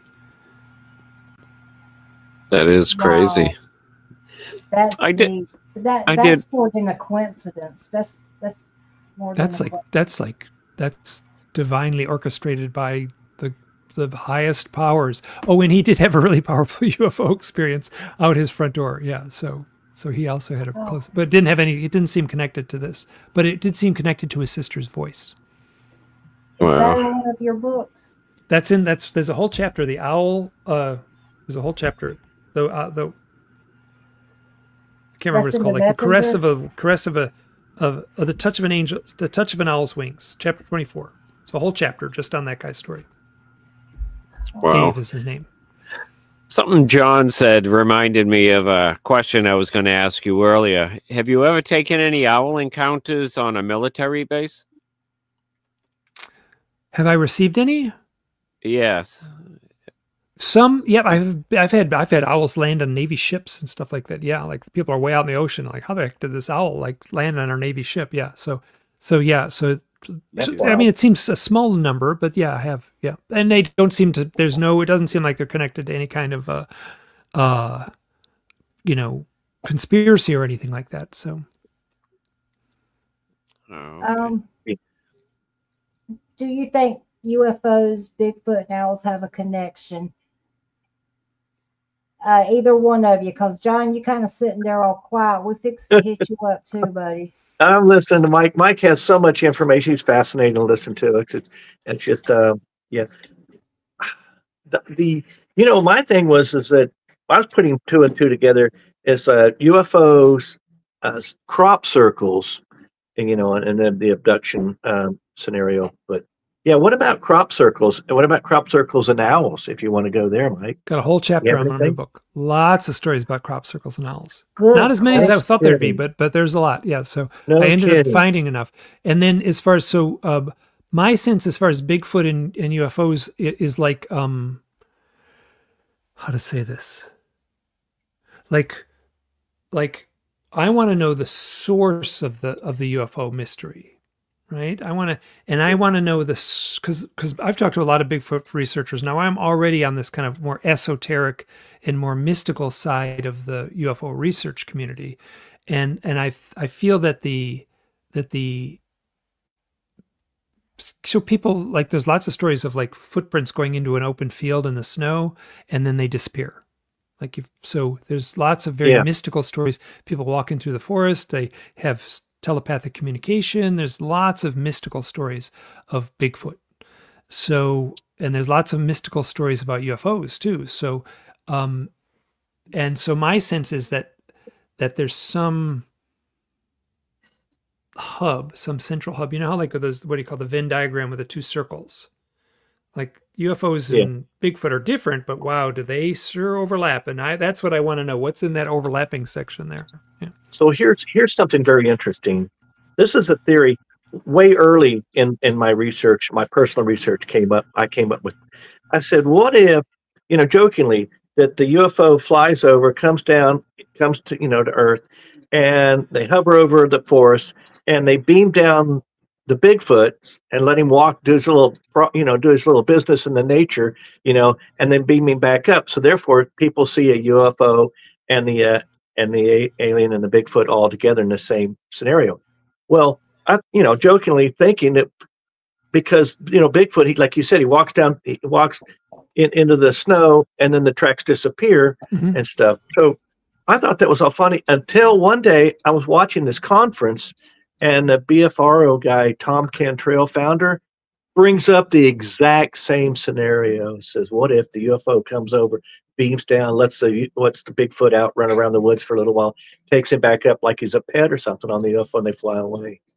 Is that not crazy? Oh no, I've speculated on that kind of thing. Sure, I'm not sure how it works. I'm not sure how it works. So I know I talked to a guy. He was an anthropologist, got a PhD in anthropology. Interesting guy. His name's Kuoni Lapsaritis. I haven't heard from him in a decade. He was but he claims to have hiked Ben Nevis, which is the highest mountain in Scotland, and it's very foggy there. So he gets to the top of the mountain. It's totally fogged in, and then he's standing there alone in the fog. He's the only one up there, and this Sasquatch, this Bigfoot, walks up and talks to him telepathically at the top of Ben Nevis. Well, like I don't think there's a population of giant apes living in Scotland, so something else is going on. That sounds more like a fairy encounter. But fairies are tiny and elves are tiny, and that kind of, it sounds like that kind of folklore rather than how we frame it in the North America here. I wonder if the aliens are projecting the image of Bigfoot on people. Like the same way the that screen owl. memory, sure, yeah. Projections and a hologram, yes, but how do you describe the footprints and the tree snaps and I'm beyond the Bigfoot. I'm saying that the Bigfoot are real, but just like the owls, they could be using the Bigfoot as a screen. As a screen. Yeah, you're saying like a screen memory thing. Yeah. That's the problem. Is it's both physical and non-physical. There's all kinds of things. Terrifying. It elicits primal fear. Yeah. Ooh. Yeah. So wait a minute, the crop circles. We just kind of skipped right through that. Yes, we did. When crop circles are involved, is there a particular kind of encounter they're having that's related to or is it a generic encounter? I'm trying to think of some crop circle stories with owls. There was a Dutch young man in Holland that was so here's it. So and when there's a Dutch researcher named Bert Jansen. So Bert Jansen was doing crop. This would have been in the late 90s, and he had been researching for a number of summers in what's Wiltshire is the county in the UK where they have a lot of crop circles showing up. So he was in there, and it was sunset, and he was in the field, and he was thinking at the moment. This is something that I pay attention to, where he was in the moment thinking, I'm done with this crop circle stuff. Like, I feel like I've done this a bunch of summers in a row. What more am I going to learn? I'm going to give it up. This is my last summer of doing crop circle research.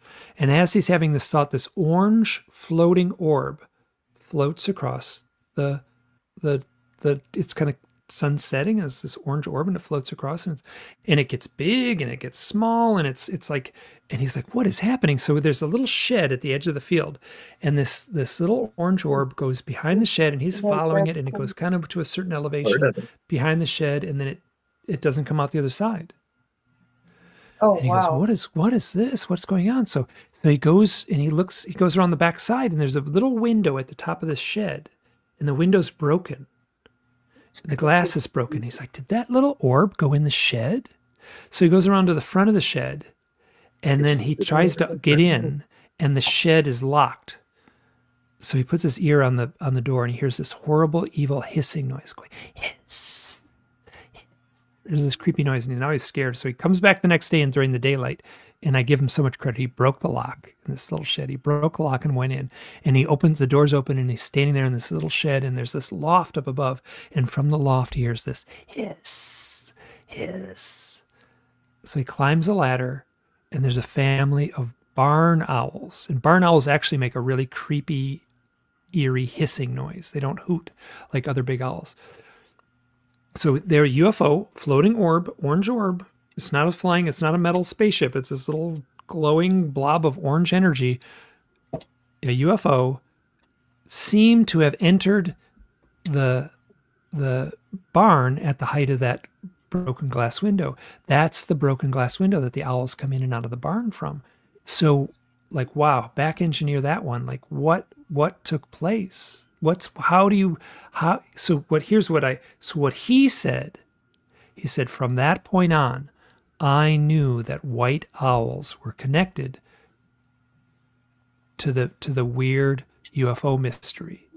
Mm-hmm. And then he has had a bunch of other powerful UFO stories and accounts involving white owls in that area.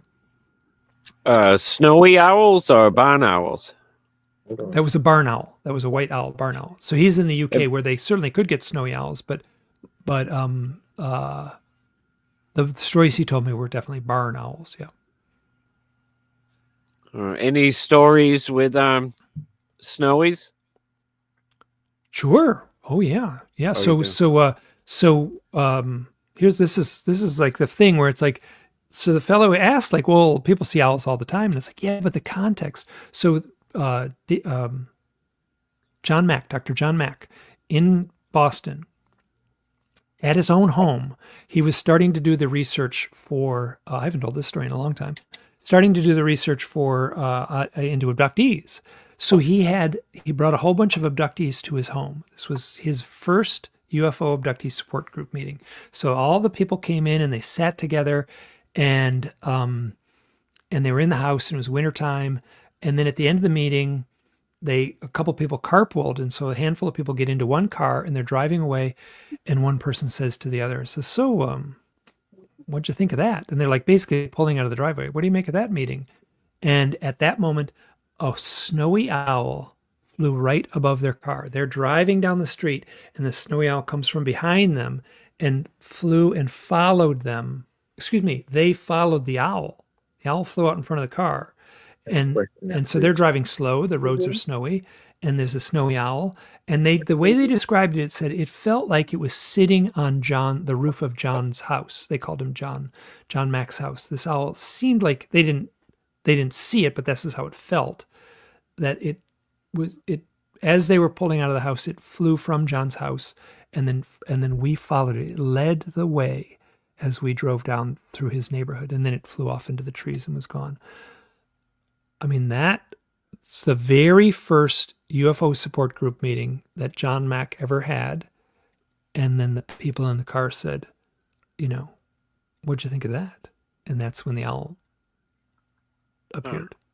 And that was in the Boston area? That was in the Boston area. Certainly you could have a snowy owl in the Boston area at a certain time of the year. The snowy owls come down south in our winter because it's just they're too far north, and all the lemmings and mice and stuff like that are hibernating or under the deep snow, so they can't survive a winter. I remember in the 80s, that's as far as the snowies would come down was Massachusetts. I don't know if it's probably changed a little since then. It fluctuates. There's a place, I want to say off of Maryland. It might be off of like West Virginia or North Carolina, but there's what do they call them? The barrier islands. There's the places where the snowy owls come, and I don't know if that's been forever, but that's been recently. But there's lots of pictures of those owls. Birders go and take pictures of the snowy owls every year there. Man, I hate to throw this on you, but as far as John Mack, and I love John Mack, and I was reading his book and being a conspiracy theorist at the time of his tragic death.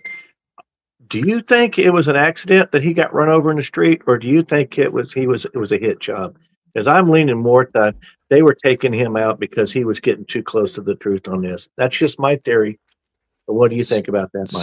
So there was a person who went to jail for a drunken driving, and he had which is very common for Western Americans to go to England, and then when they have to cross the street, they look the wrong way, and because the car is driving the opposite. So, and by all accounts, people who knew John, and I've talked to people who knew John, and they kind of go, John was kind of like the nutty professor. He was kind of the absent-minded professor. So he was kind of he was an accident waiting to happen.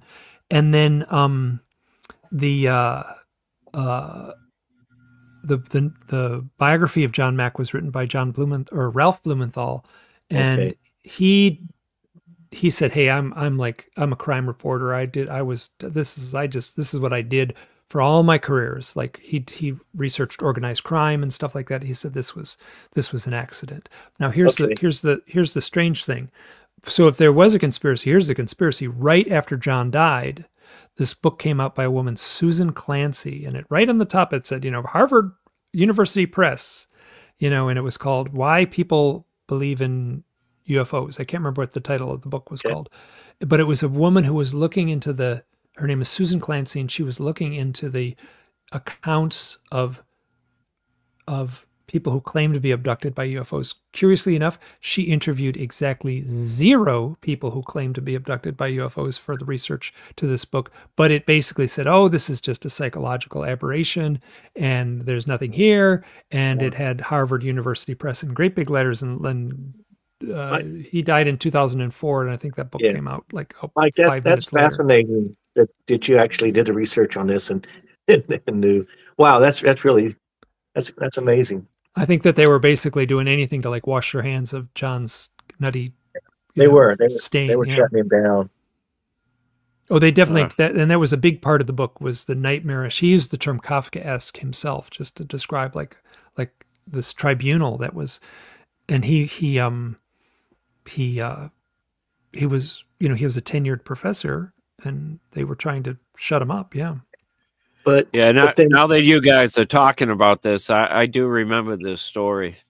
Yeah. Yeah, the book is great. That book is called The Believer. It's a biography of John Mack, who was a remarkable character. If you subtracted the UFO stuff, he was still an amazing character. Yeah. Oh yeah. But and yet, like you know, you have David Jacobs, Dr. David Jacobs. He's still continuing on with his research, and nobody's run him over yet. So it may not just have been that. It could have possibly been an accident, like you said, the Nutty Professor. But Yeah, it was kind of weird. It was David right at the Jacobs, time of his really becoming popular, and his book was out and stuff. And then all of a sudden, he gets run over. Yeah, but that's just me. I'm a conspiracy theorist. I thought the same thing. I thought exactly the same thing at the time, but it's, and people who were looking into it at the time thought the same thing, and then but the you know, there was an actual drunk driver arrested that same night and everything. So that all makes sense. Being in the foreign country, looking the wrong way to cross the street. Yeah. And why was he in the foreign country? Because of his book? He was doing a talk on T.E. Lawrence of Arabia. He wrote a book about Lawrence of Arabia years earlier, maybe decades earlier, but there was a conference in England about T.E. Lawrence. So he was there to attend that conference, and I think to give a talk. I see. William Robinson has a question. How about cattle mutilations? Any connection with owls? I'm drawing a blank. I don't think I've written anything about it, but I did live in Idaho for a while, out in the cattle fields and out in the horse pastures, and there was a cow that seemingly was mutilated. It was a little over a mile from my house, and it was I lived on this road, so the only way to get to this ranch was to drive right past my house. So there was what seemed to be a mutilation about just a smidge over a mile from my house, and like to get that mile, you're probably driving past 4 or 5 houses. It's a pretty quiet area I was living in. So that's the only connection I can come up with. And I was fully immersed in the owl research when that happened. I didn't know anything about it until after it was all cleaned up, but I went and talked to the sheriff's department I was just some lady, a little teeny sheriff's department. This nice lady came out in this little Mormon town, and she sat with me for a little bit, and she basically said I was freaked out, and so, but there was no way to do any kind of investigation but she had pictures, so I got 100 pictures of this dead cow. So now you said a small percentage of UFO encounters or alien encounters are owls. Does that same percentage run with all your 5? Oh, say it again. The percentage that you find in UFO encounters of owls is small percent. It's so now just to be careful.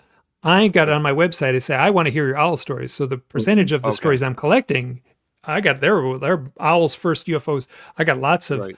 So, but I'm asking for those stories, so I'm getting them. So, I don't know whether okay. So finish asking your question. Sorry. Well, I think you said at one time like 10% of UFO encounters or alien encounters are owls, or have an owl associated with them. Or have an owl. Okay, I was just wondering if that all your 5 points there, the same percentage runs through all of them. Well, people die all the time, right? So death, right? So some people are dying all the time, and I don't think it's, I don't know what the percentage is of people. So that would be a really tough one, right. To come up with. What I can say is that the stories that I get are consistent. So here's a story. This is a really powerful one. Before you jump into that, go ahead. Before you jump into that story, Mike, and on what Don was asking you about the UFO report.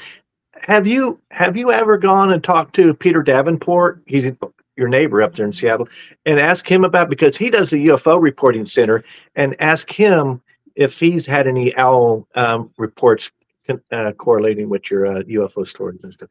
Have you asked him? No, I have not, but I just wrote his name down.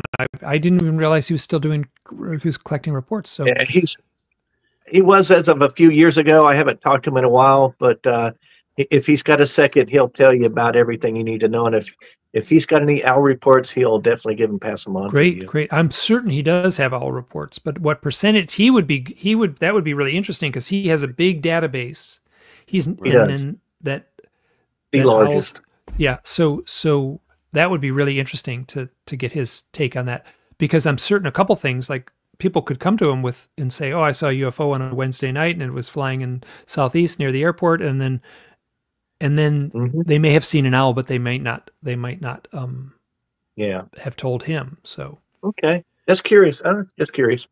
All right, now you got ready to tell a story. I want to interrupt you. Go ahead and go back to your story. This is like this is consistent. I've got this in a few other accounts, but a civic leader died in this town. This would have been the South, and I don't want to use the town name. But a reporter got hold of me and said, I was at this memorial service, and I don't want to. I can't put it in the newspaper. But did I tell the story the last time I was on the show? I don't. So anyway, so they go to the reporter says, I can't put this in the newspaper, but I want to tell you.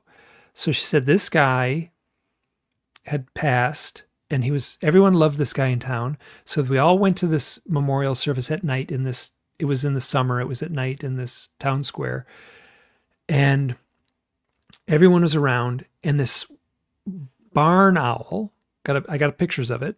This barn owl lands on a lamppost right in the middle of the town square, and people lined up in front of the lamppost, and one at a time, they would get to the person at the front of the line, would look up at the owl and say, I can't remember the fellow's name, Bob, it was so great. You were a wonderful friend. You were just a great friend. It's been an honor that you knew me, that you could be my friend. And then he would step aside. The next person would come up and say, oh, Bob, I'm sad that we lost you, and you were a great person, and I miss you. This happened organically. This is a really good example of it. I've gotten other examples where owls show up at cemeteries during the service. And so this is something that is common, where people will talk to the owl as if it is their dead loved one or their dead friend. Very common, and nobody has to explain it to anyone. Nobody says, hey, we should talk to that owl like it's our friend. They just do it automatically. Very common. I'm certain somebody died like when we were, like on the mastodon hunt, and we, a son walked out and there was an owl waiting for him, and the son talked to that owl as if it was his dead father. Wow. Wow. Don, you're muted, buddy. Oh, you did the same thing I did. Yeah, that genetic memory that we have, just I'm convinced. Leads them right to it. Yeah, I can't prove it, but I sure know what I feel in my heart. Yeah. Patrick Noble was wondering, what about First Nations and owls? So it's different. The owl lore in the Pacific Northwest is different than the owl lore in the desert Southwest, and it's different than the owl on the East Coast. So they have a lot of them. Yes, yeah. So especially in the Southwest, they're very leery and wary of owls. Lots of mythos where they don't look at them. It's a bad omen. Less so in other places. It's oftentimes the owl is seen as a bearer of bad news in the Northeast tribes. The owl is seen as the bearer of bad news. That doesn't make the owl bad. Unlike the lore, so if it's going to deliver a message, it's going to deliver a bad message, and that most often would be someone is going to die. The owl didn't kill him, but in the Southwest, wow, they have a dark lore about owls, where the owl would actually be a shape-shifting witch or skinwalker. That's very common. I talked to George Knapp, who was doing a lot of research on Skinwalker Ranch, and he said he went out there one night, and there was a team of scientists, there were some local natives, and we were out there at night, and this owl flew over, and he said, wow. All the Westerners, all the scientists, hey, isn't that cool? Look at that owl. What a neat thing. And the local natives, I guess the Ute tribe would be around that area, as well as a number of other tribes. I don't know. I have no idea which tribe it was, but they were all like, whoa, this is bad, bad, bad if that an owl flew over us. So, but I've collected I did a whole chapter on the owl in folklore, or owl in mythology, and the Native American mythology is really, it's got some wonderful stories collected in the book. Do they have any combination owls and UFO, or something that you could? There's a woman. There's a woman Yes. named Artie Six Killer Clark. She's got Native American lineage, and she's a PhD in, I believe she was doing Native studies or anthropological studies for a school in Montana. I got to be careful. I don't remember the actual college, but she went around and collected stories, and she's got about 5 or 6 books. Those books are great. I haven't read all the books. I've got them on Kindle. It's kind of cheating, and I look for the owl references. Very few references to owls in those books.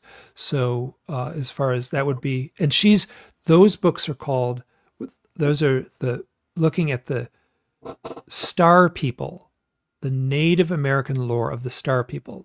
They say star people, we would say UFO occupants. We're kind of describing the same thing. So very few accounts of owls in those books. So I'm certain there's some stories out there, but I haven't found the UFO and owl stories. Now I got to think. I may have some, but now I'm drawing a blank. And these owl stories happen all over the world? All over the world. Wow, I get them all. I get them from Finland. I get them from... so I'm limited to... I can only read the stories that I could read in English. So someone sent me the story in broken Russian about an owl and a UFO. I got stories from Finland and all over. I got some wonderful stories from this woman sent me this powerful story from Brazil. So she's a woman. She's living in a city in Brazil, big city. She's living in an apartment building. She's on her balcony, and she sees like there's a big building across from her, and it's kind of narrow building, and this giant flying saucer flies along, and it's just far enough away. It flies behind the building, and she's kind of turning her head, waiting for it to come out the other side, and nothing comes out. So she says, "Hey guys, where'd you go?" And then 2 owls fly along, and they land on her back porch and live on her back porch for the next month. She befriended these 2 owls. She said one of them brought a dead rat, and they were eating a dead rat on her porch. And she went out on the dead porch. She said, "I hate rats. Enough is enough. You're not welcome." And they flew away and left. So. Oh, are they talked about in reincarnation stories a lot? Wow. I don't have any accounts that I know of. I certainly believe in reincarnation personally, and reincarnation shows up in do you remember Leo Sprinkle? He died a couple years ago. He was a wonderful researcher out of Laramie, Wyoming. Oh yeah. He had a questionnaire that he gave people from around 1960 to around 2010. He was using the same questionnaire. That's 50 years. So he was using the same questionnaire for 50 years. Like, wow, I would love to like crunch the numbers on that long-term study. So, but one of the questions he asked was, do you believe in reincarnation? So he said that people have positive UFO experiences. He kind of says, was your UFO experience negative or positive? So if the positive, and so when he crunched the numbers, the people who have positive UFO experiences and the people who believe in reincarnation is 100%, according to the people he worked with. That's an interesting. John, you've been nodding your head like some things have resonated with you. Let's pick your brain, John. Throw it out there, buddy. Yeah, on the next time around. Yeah, as soon as I come up with something, let Mike continue on. He's just fascinating. I don't think he can get everything in one sitting here, but no, that's good. I appreciate it. John, you're a buffet of information too, buddy. You're yeah, I don't mean to. I don't mean to dominate the show here. So John, tell him stories, baby. He needs to tell us stories. Yeah. Okay. You're correct. Let's share your stories with Mike and get some perspectives, John. All right. I need to take a little break here and pee. Freshen up. I'll be right back. Mike, you gotta go tinkle too. So, Mike, carry on with that story. I'm good. In the beginning, I was going to ask you how long we were trying to run for tonight, but that's cool. I'll be right back. Oh, wow. We've been at it for 2.5 hours. Oh, And yeah. time flies when you're having fun. Wow. This is so, it's so interesting. 'Cause, I mean, people like, You missed a tussling match. yeah, in, this is such a comment. complex, rich subject. How do you, yeah, you can't, I mean, I'm sure we could just go and go and go for hours and hours and hours, and we're never going to reach the bottom. So what I've learned is that I'm not, like, I can't solve this, right? I can't solve the UFO mystery. And Has what that been owls the might mean. most disheartening thing about your research, or what's been the most disheartening thing? Well, I think it was once I came to the terms where I wasn't going to solve it, that was actually easier because it was making me crazy. I wanted to solve it and I couldn't. So it's actually, I'm more zen now that I said, okay, like I've got to be at peace because I'm not going to be able to solve this. And so that has been helpful when people talk about this stuff and they're like, what about this? What about this? And I could say, it's a genuine mystery. Like, can't answer that because nobody knows. And if they do know, if someone does tell you they know the answer, like, I wouldn't trust them. So and I can speculate, and I can actually do a pretty good job of speculating and like dance around a subject and kind of, but I don't know. I can tell you what I consider, but that might change tomorrow. So I find you very fascinating. You're one of my favorite people to talk to because you just, oh, good, thank you. You just put it out there. And I'm a grumpy old lady, so if I like you, you're good people. But good, I can be a grumpy old man too. So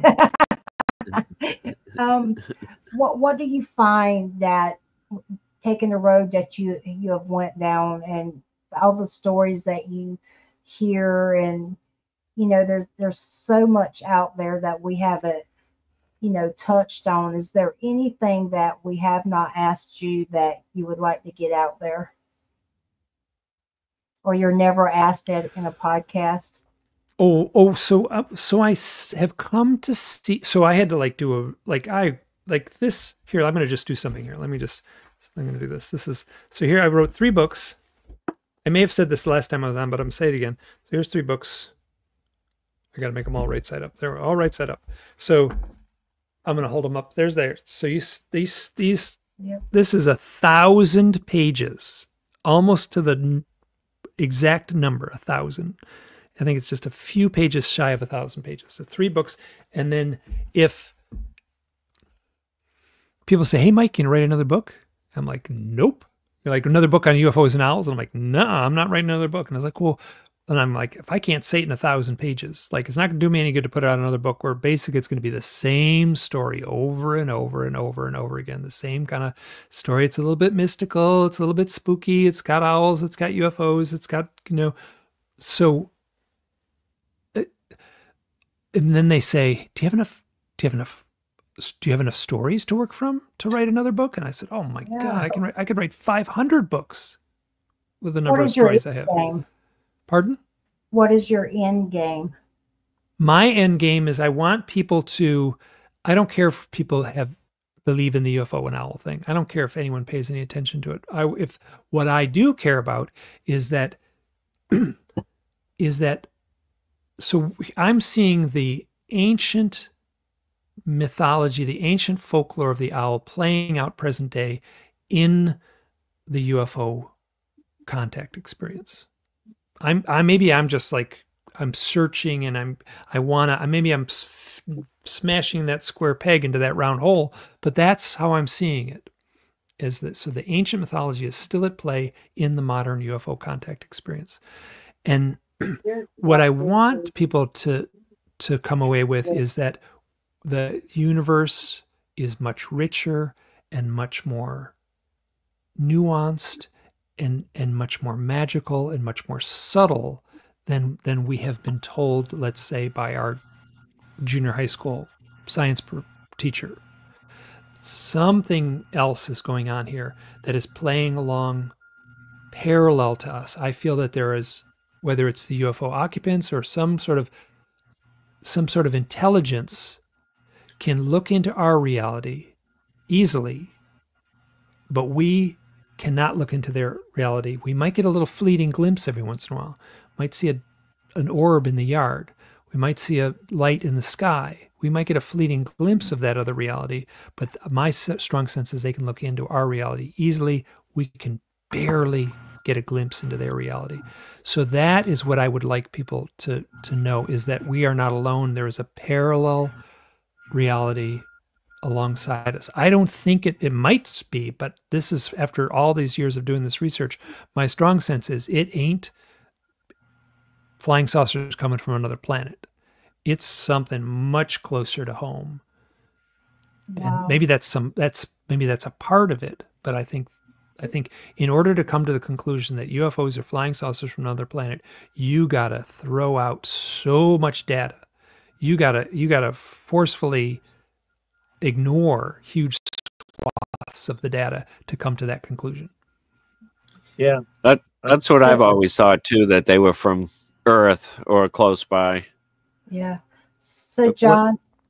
Yeah, when I first got into the UFO, looking into it and trying to find out the where they're from and the origins and stuff, I was a nuts and bolts guy. I thought for sure that we're going to figure out they came from wherever, different galaxies or far away in the universe. And now I'm not so sure on that. But here's the deal that blew up everything for me. In 1976, I was 16 years old, and of course I was living at home. I was washing dishes at the house. My dad was in the kitchen. I was in the kitchen. He's of course in the living room, and I'm washing dishes. Your mind's kind of just off doing other things, thinking of stuff like that. This feeling came over me that just hit me, put me into, like, let's say, a trance. And the next thing I knew, I could see everything was dark, and I was like in a planetarium where just a million points of light all over. And the next thing that happened to me is like just a download of information that all of a sudden, for one moment, I knew all the answers to the universe. Every question you could possibly have, answers to where the universe began, everything, where we came from. And it all was just a moment flash, just a split second. And boom, I popped out of it.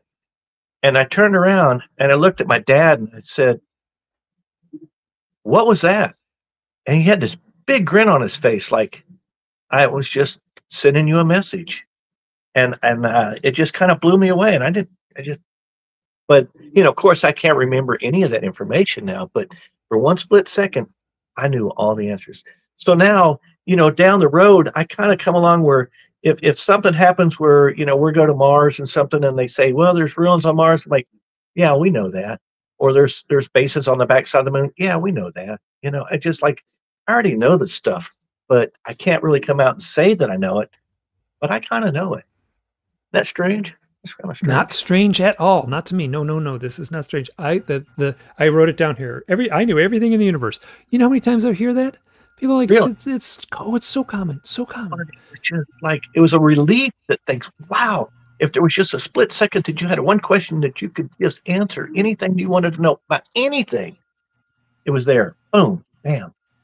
Yeah, my dad was very, very powerful. He wrote a lot of books about Tai Chi and martial arts and stuff. What's your dad's name? I gotta look him up. It was Willard J. Lamb. He's got he wrote 18 books. So he's got 12 books still on Amazon right now. And most, like I said, are martial arts, the Candle Master. And I can't remember the name of the one where he was, when he was talked about his contactee experiences with, but I think it might have been the Sojourner one. Wow. I'll have to look it up and send it to you. So that would be that would be what they mean by enlightened. Yeah, like yeah. Buddha, or Oh my gosh, yeah, the nirvana, or what do you call it, the samadhi experience? Yeah. So, but it only happened a split second though, and there was so much I could have asked, so many questions and things I wanted to know. Boom. People who have the near-death experience have that. They say, "I knew everything in the universe." Do you know there's a Kelly Chase runs a podcast called the UFO Rabbit Hole? I'm not familiar. It's wonderful. It's a wonderful podcast. She's just changing the name. There's a documentary series out called Cosmosis, and it's a 3-part documentary. It's really good. She and a friend made it. It's made on a shoestring budget. It's great. But she's totally practical. You can see the evolution of her. Her podcast has been on, I think, 2.5 years, Okay. maybe less than 3 years. And I did an interview with her. I knew this because I had talked to her privately. She didn't talk about this until about a year ago. She did a podcast where she described this. She was reading UFO books somewhat compulsively. It came out of nowhere. She said, okay, it's Saturday. I'm going to sit here on the bed. I'm going to like read these UFO books. So she's on the bed covered with UFO books. She said she had this experience that lasted maybe 2 minutes where she knew everything in the universe. She was just vaulted out of this reality. She was in some other mystical reality. All of a sudden she's like, boom. And then she's back. She starts crying and she goes to her husband and she's like, everything changed. Just 2 minutes, 2 minutes on the bed with the UFO books. I transported to another realm. Everything changed. I'm telling her story for her. I hope I get this right. But she was told, you need to start a podcast about UFOs. And so like, she said the same thing. I knew everything in the universe. What is it? Okay, what does it all mean? Said, I can't remember. It all just vanished. It all just disappeared. I wrote a fiction book. And I'm going to tell you, sorry, I wrote a fiction book. This book is called The Unseen. Oops, I'll back it up a little bit. Okay. It's called The Unseen. It's like after writing, remember I said, it's like, you're going to write another book about UFOs and owls? And I was like, I did. I wrote another book. There's lots of owls in the fiction book, but it's fiction. So I didn't have to no footnotes in that book. There's a key part of that book. Like the whole book hinges on a shared near-death experience where these two people instantly knew everything in the universe, and then it gets taken away, and then they both struggle to understand what's happened. And there's like psychic spies and owls, and there's a lot of paranormal, a lot of synchronicities, and a kind of a hero's journey in a way. But that I put that in the fiction book. Yeah. And then after I wrote the fiction book, Kelly Chase was one of the first people to read the book. Okay. She read it in my thing.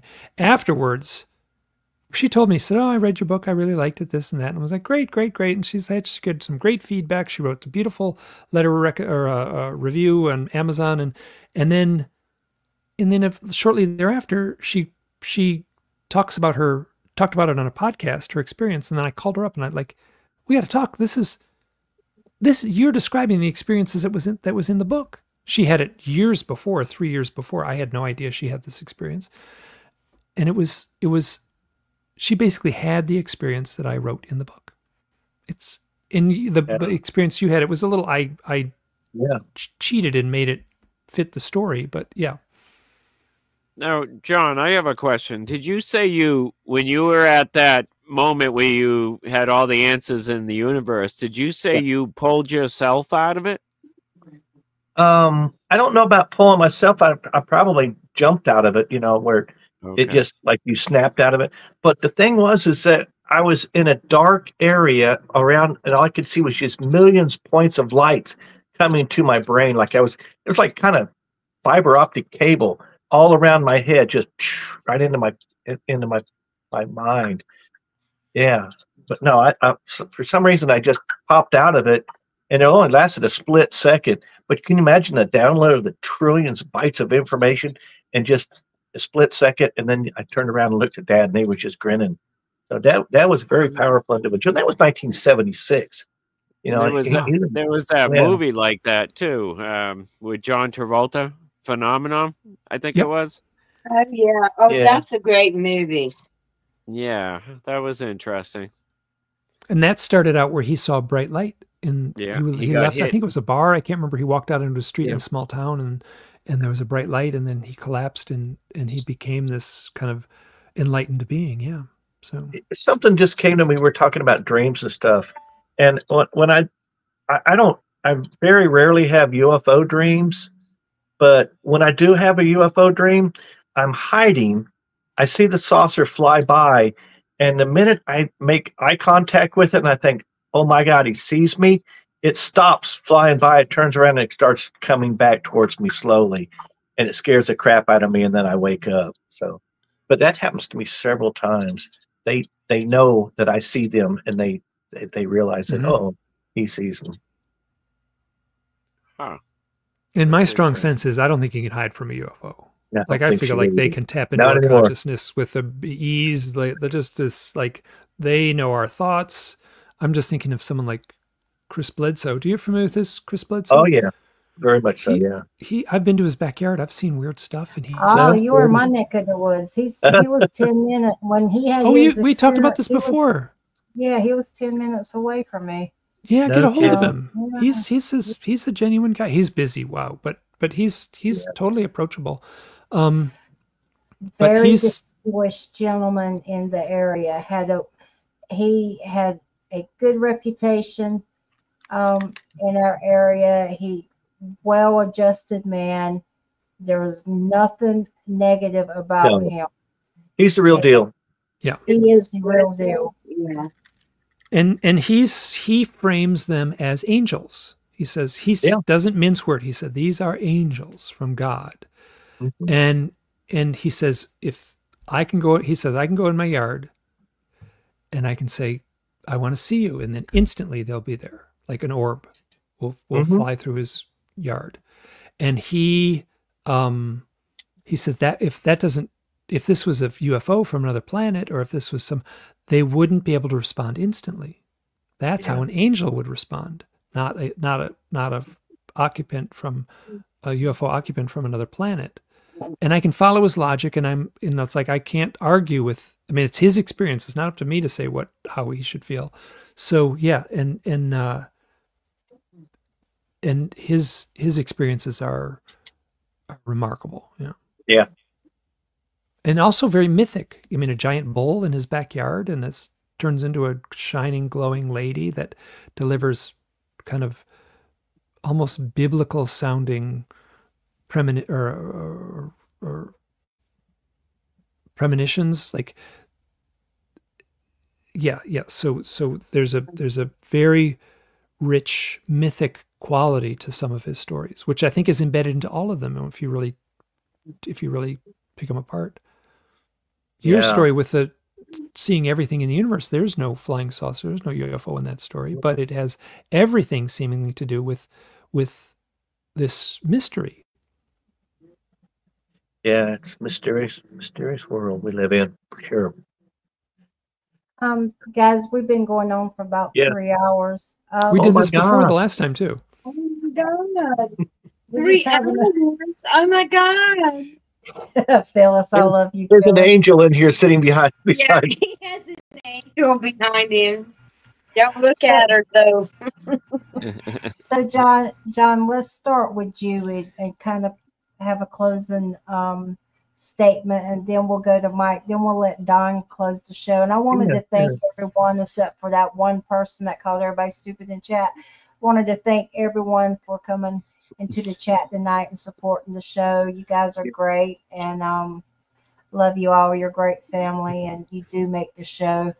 And so, John, some closing statements. Okay, cool. Well, I do appreciate you inviting me on, because I really did want to sit and talk to Mike tonight, and mainly listen to what he had to say. And I'm a big supporter of him and his research. He's done so much, and people don't understand. It's not easy to go out there and do all this stuff. It's time consuming to sit down and jot down this stuff. And his presentations, if you go to the conference and Mike is there, you want to definitely sit in, because he's got so much to give and stuff. And Don and Miss V, thank you all. And but yeah, I've had some UFO encounters, and every once in a while I do like to get out and talk. And I haven't been to a UFO conference anywhere before, since now that I've kind of shifted towards the Bigfoot realm of Because we've research. seen one Yeah, but or two. the last Bigfoot encounter that we had, when I was looking, Phyllis actually saw it first, and she says, "John, come look out the window and look at this thing." And it was in a brush about 50 yards behind Flat Rock's house, and all you could see was his big eyeballs and maybe a little bit of his forehead and his cheeks, but it was a silver gray. And the thing about it was a silver gray, like a gray alien. I've never seen a gray alien, but now I've seen a Bigfoot. But I didn't know that they were gray faced. This thing was just mesmerizing, looking in my eyes, and I go, for a moment, I thought, am I looking at Bigfoot or am I looking at an alien? And it just kind of like went back and forth like that for a while. So I was kind of like really just perplexed on that one there. But anyway, I just wanted to throw that in there. But no, I'll pass it on to you, Mike, and let you finish up. And I appreciate you, and it's great great talking to you guys tonight, Miss V, and everybody in chat. Thanks for showing up and supporting the show. You do. John, we'll have you back on for sure, buddy. Yeah. Oh, this was great. Thank you so much. And then I said earlier that the common thread would be a seeker, right? So you had that powerful experience of seeing everything in the universe, and then your UFO experiences, as well as your seeing a Bigfoot. So there's this is very common for, I said this earlier, you get people who've seen a UFO or had a UFO experience and have a Bigfoot experience, and both of those things should be tiny. I did both. And then, but the fact that people are having both, that's something happened is beyond coincidence. So some mystical event is taking place. What that might be, I don't know. So, but yeah, wow, this is, so you're confirming so much of, so many of the conclusions I make when I speculate in my research. Yeah. Okay, now me? Okay. We all set? So okay. Go ahead. Go ahead, Mike. Oh, if you want to get a hold of me, you can find me at, I have a website, MikeClelland.com, all one word, MikeClelland.com. And then if you can't remember that, you can Google UFOs and owls. I'm the first thing that comes up, and I'm about the next 25 things under there, and it'll take you right to my site. And from that site, you can go to the books, you can go to the podcast, you can go to, I don't do many podcasts, I'm doing about one a month.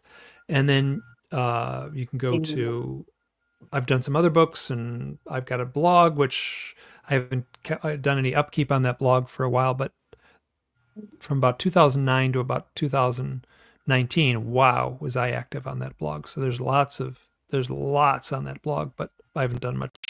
The world's changed. Blogging is, you don't blog in an Instagram world, I guess. So, but this has been a joy. And then I ask people to send me their stories, and I try to talk to people on the phone when I can. Wow, I can't do it sometimes. I'm just so flooded with stories. So if you send me a story and I don't respond, I apologize in advance. I do my very best to respond to everyone's story, and I simply can't keep up. So. Mike, when you get a moment, you want to talk to me about my near-death experience? Yes. Yeah, we can jump on us Skype and just have a video conversation. So just let me know when you're ready. Don, close it out, brother. All right. One thing I got to say is I find it fascinating how the owls, from cave drawings to home decor, they've stuck with us all that time. You know, when we were talking about that, I have an owl wind chime that it's hanging on the wall on my front porch. You know, didn't even realize, I forgot it was there. But I want to thank you, Mike, and thank you, John. I really enjoyed this show, and thank everyone in the chat that showed up to ask questions and comment. And hope everybody has a safe weekend, and maybe we'll see you guys on again sometime. That would be great. That's good. Great. Thank you so much. Good. Thank you. All right, guys. Thank you, guys. Have a good one. Bye now. Peace out. Adios. Good night.